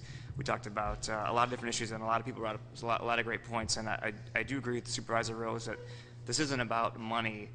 When you talk about, especially if the insurance is not an issue anymore, this is a very small number. So you got to look at what best fits the model of representation. And I think 23 is a number we can really build a consensus around. I think it fits. It's a great model.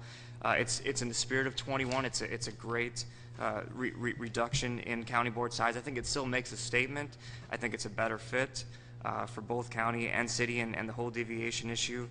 And I don't think we should be, you know, two things that were brought up as far as a referendum and running against people in our district. I don't think we should be afraid of running against somebody, and I don't think we should be afraid of a referendum. Anybody could run against us at any point, so you have to throw that out the window.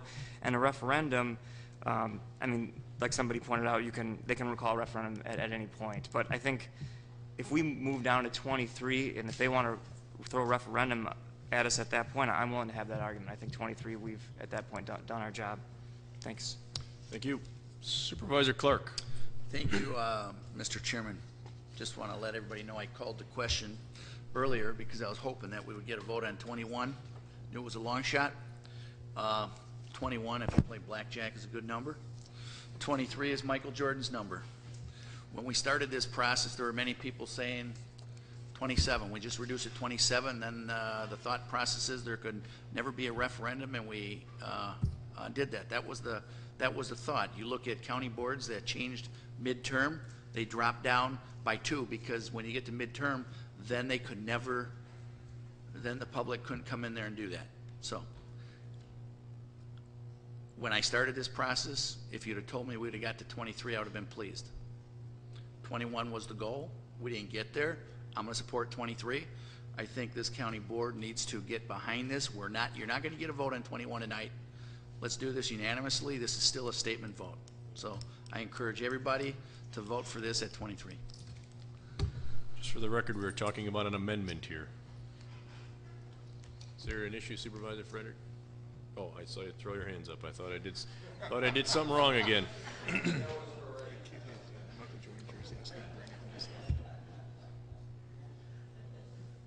Supervisor Noble.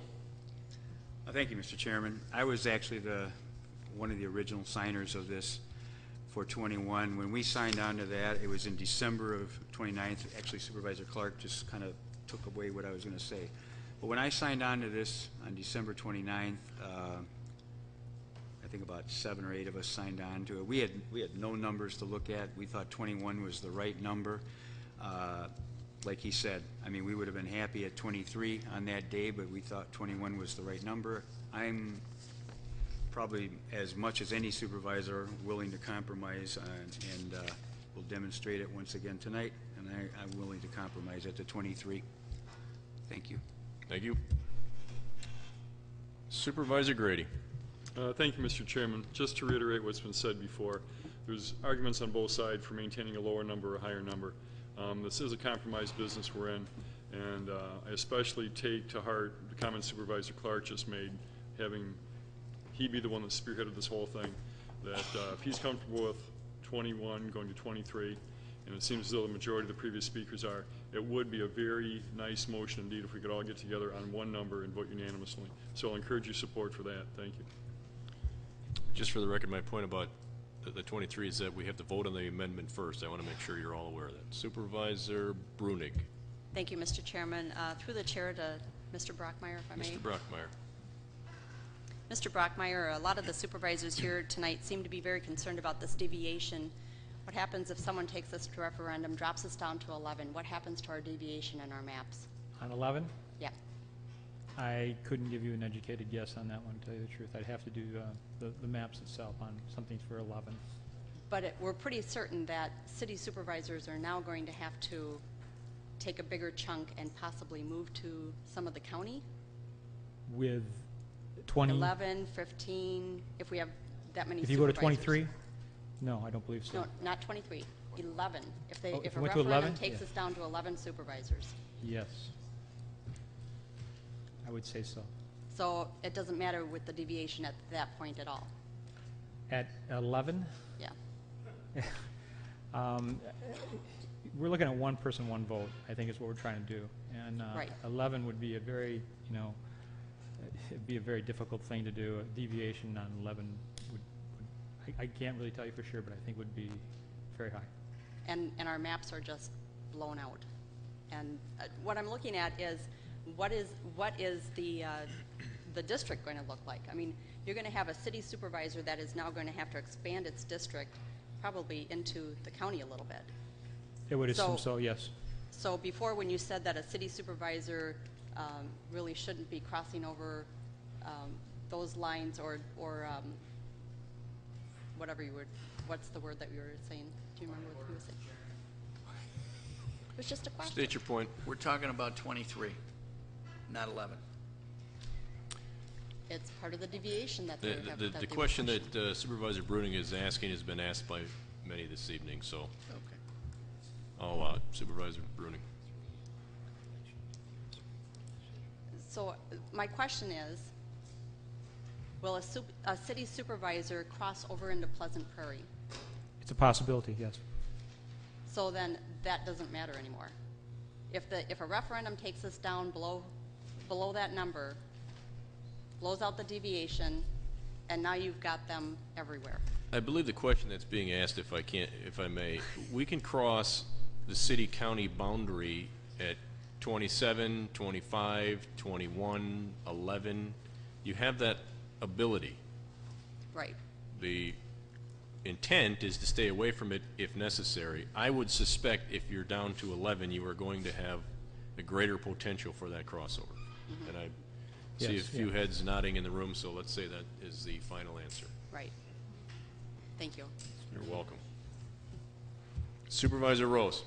All right, do I understand here Supervisor Clark favors 23, as does Supervisor Ron Frederick?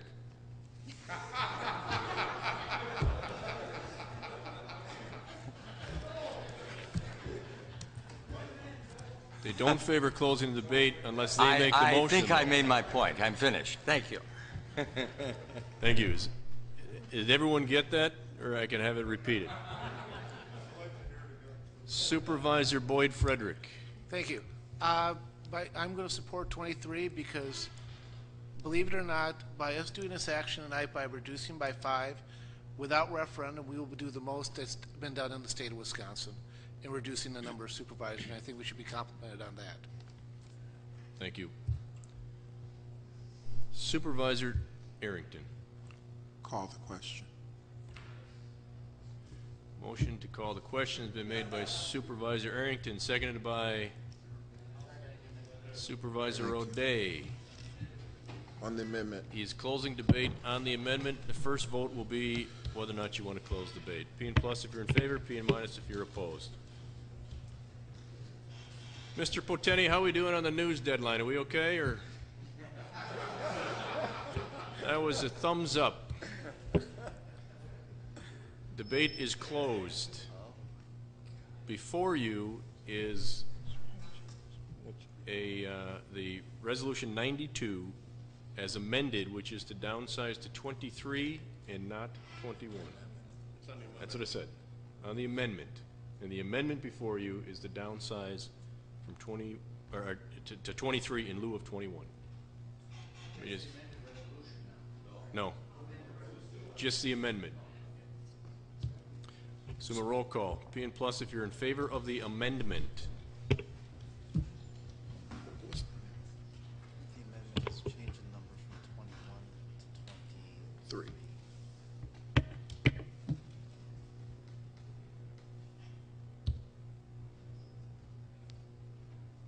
Motion carries 26 to 2.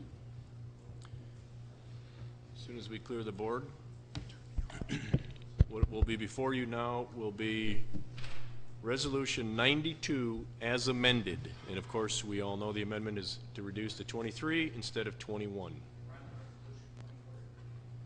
You're correct, that debate has not been closed.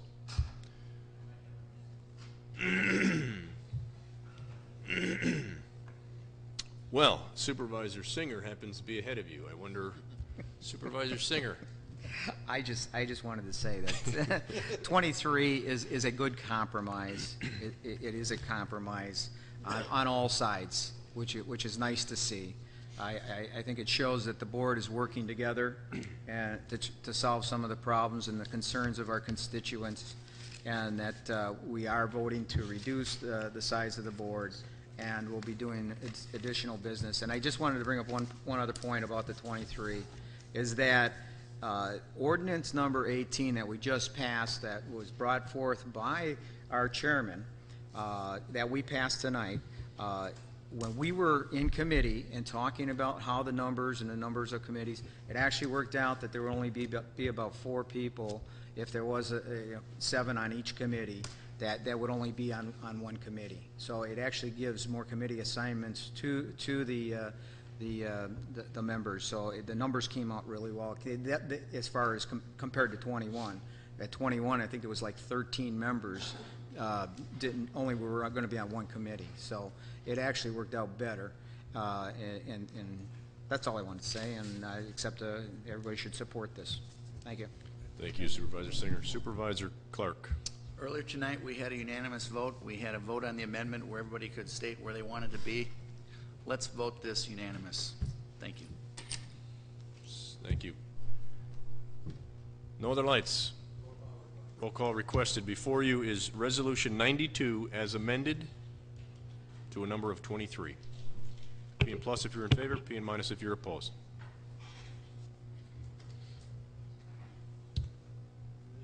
Motion carries. What's that? A new era. Given all of the kumbaya that's been going on during this discussion, I will make this statement that I appreciate the effort of this board. It's unfortunate that this discussion, this number didn't come out of committee. I think there was plenty of opportunity and we may have been able to cut to the chase here, but I applaud the efforts tonight. Clerk. Resolution 135, new business, from Chairman Molinaro regarding review of committee structure. Supervisor Clark. I'm going to move. I'm sorry. Yes, I'm sorry. Supervisor. I'm going to move that we suspend the rules to act on this resolution tonight because I don't believe it has been acted on in committee. Motion by Supervisor Clark to suspend the rules, seconded by Supervisor Singer.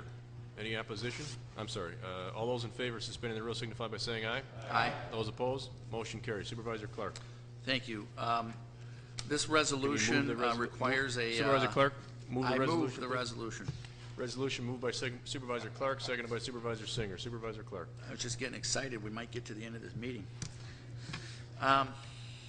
This resolution is really the directive of the county board to come back and review this matter. I believe it is at our January meeting, at a committee of the whole meeting in January of 2012, to really review the effectiveness of the reorganization and tweak it if it is necessary. So I urge your unanimous support. Thank you. Supervisor Hallman. Thank you, Mr. Chairman. I would like to applaud you in putting this idea down in print. I am very, very enthusiastic to see how this works out. Honestly, I never thought it would get here. When the words came out of my mouth, I truly thought it was crazy. Usually when I have an idea and the follow-up is crazy, and then the county board, I just let it go and don't talk about it anymore. But this actually has legs, and it's running, and I thank you for that. I guess that would be crazy good, and I want to thank you for your work in the committees, because I believe it was your statements that got this out. Supervisor Singer. That's exactly what I was going to say, that it was on behalf of Supervisor Hallman that came up with this idea that the committees were at somewhat of a standstill at that point until he brought this up. The question was, how is this actually going to work? The chairman actually did give us a indication of how he was going to do, and that's why there were some changes in Ordinance 18.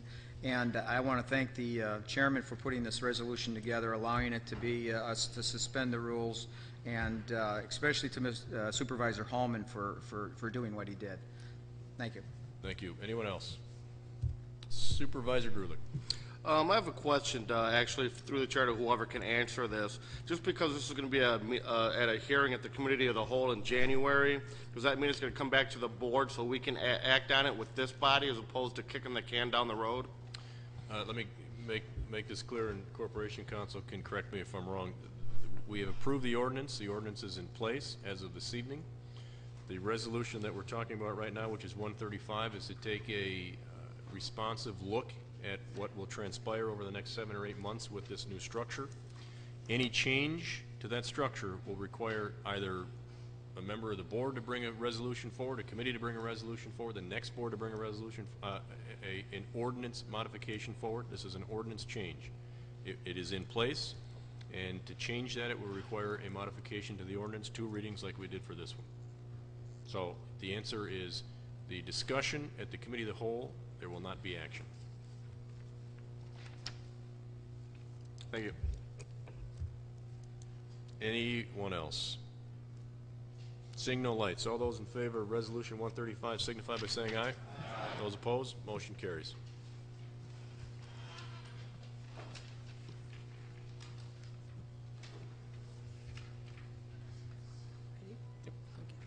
Resolution 136 from Administration and Legislative Committee, a resolution regarding compensation health insurance for County Board Supervisors, submitted by Admin Committee. Noble, yes. Alverman, yes. Gens, yes. Celery, yes. Supervisor Noble. I move resolution number 136. Resolution 136 moved by Supervisor Noble, seconded by Supervisor Elverman. Supervisor Noble. Thank you, Mr. Chairman. This resolution has been a distraction now for almost a year, and some would think that the state of the county hinges on the outcome of this resolution. But in December, just to summarize a little bit, a resolution that addressed supervisor compensation failed on a tie vote. And tonight, we've split supervisor compensation basically up into 3 resolutions, leaving the supervisors the ability to pick and choose, among how they're going to vote among the 3 different aspects. This resolution that says compensation is really about the health insurance portion of the compensation.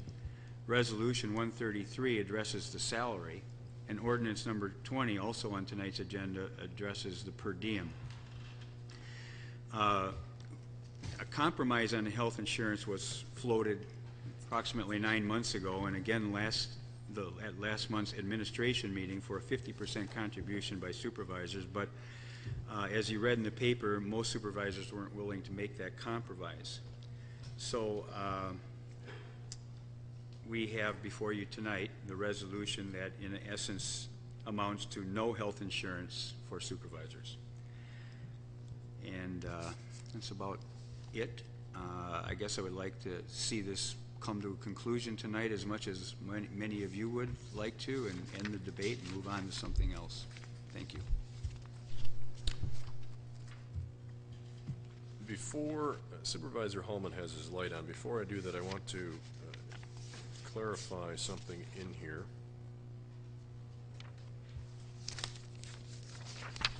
The last whereas, I believe, states that this will go into effect after the 2012 election. And I believe that needs to be clarified to state after the seating of the supervisors for the 2012-2014 term. Otherwise, it will affect this body, which I believe is against state statute. And I'd ask that to Corporation Counsel for clarification to the body. So I bring it up because there will need to be an amendment on the floor to correct that. Yes, I think to be clear, it would be indicating that it would be taking effect with the seating of the board elected in April 2012. Motion made by Supervisor Noble, seconded by Supervisor Rose, and I, for whatever reason, I can't track it down in front of me here.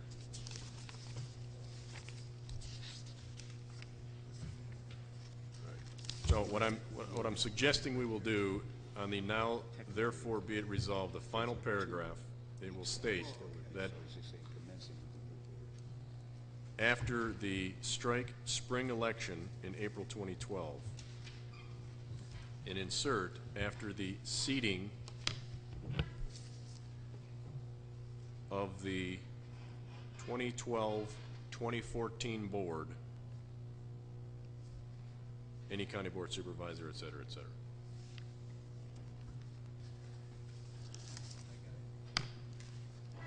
All right, so moved and seconded. On the amendment, we can debate the entire issue as we have all night. Supervisor, change your mind? You can. I'm saying it's open. Go ahead. Supervisor Holman. Thank you, Mr. Chairman. I'm very much in support of this. However, I would like to say that I know that there are those of us in this room that do need the health insurance who are elected, and I understand that. But moving forward, I would like to see us have a conversation, and it should not just be the responsibility of the Executive Committee, but also Human Services as well as everyone elected to this body, that we do talk about the issue of health care, however one feels about it or whatever ideas that they have. For all of our citizens, that is something that we really have not had much of a conversation about.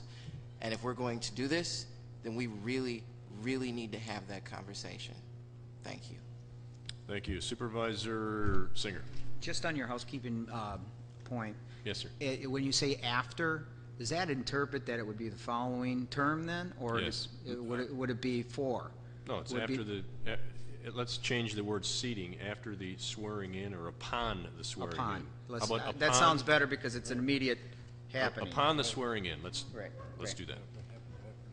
Comfortable? I'm going to sit there next week.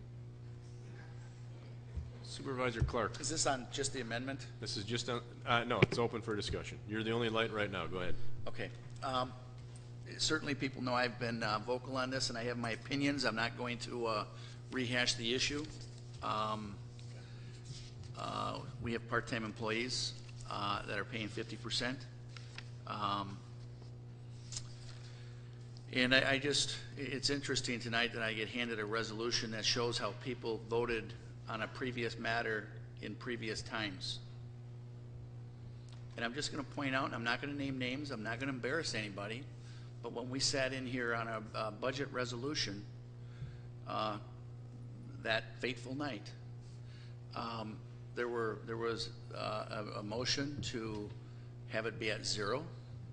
There was a motion to amend it to 50%. There was an individual that voted against the 50% and supported the 15%.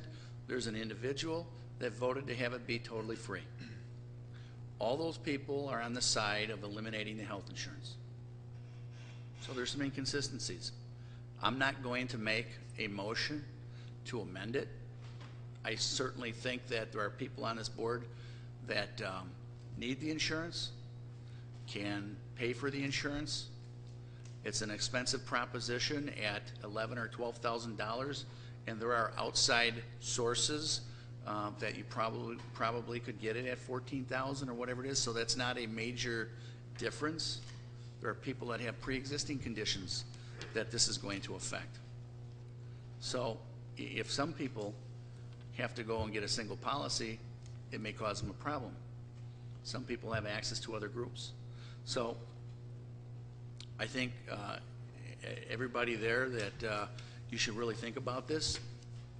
And I'm not going to make the motion. I will support if someone makes an amendment, I will support it at 50%. But I'm not going to make that. I think it should be somebody from that side. Somebody on that side should think long and hard. There has been an amendment that was, there was an attempt at amendment in the committee. For whatever reason, it never happened. And I've talked to a lot of people months ago, and they were there. They were willing to have a compromise. And then all at once, things got hard. So with that, I'm going to shut my mouth. Thank you. Thank you. Supervisor Grady. Thank you, Mr. Chairman. I will make the amendment that county supervisors should have the option of paying 50% of their health care premium. And my rationale is pretty simple and straightforward. As we all know, we have a group of county employees. Motion made by Supervisor Grady. Is there a second? Is there a second? Motion made by Supervisor Grady, second by Supervisor Brunig. Supervisor Grady, on the amendment, state your point. Is it in order when we have an amendment on the floor, or was that just housekeeping with what we did before?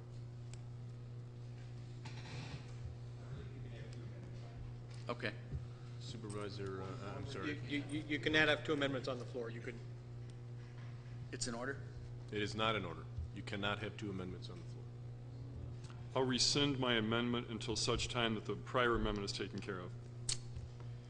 Anyone else on the amendment to clean up the verbiage?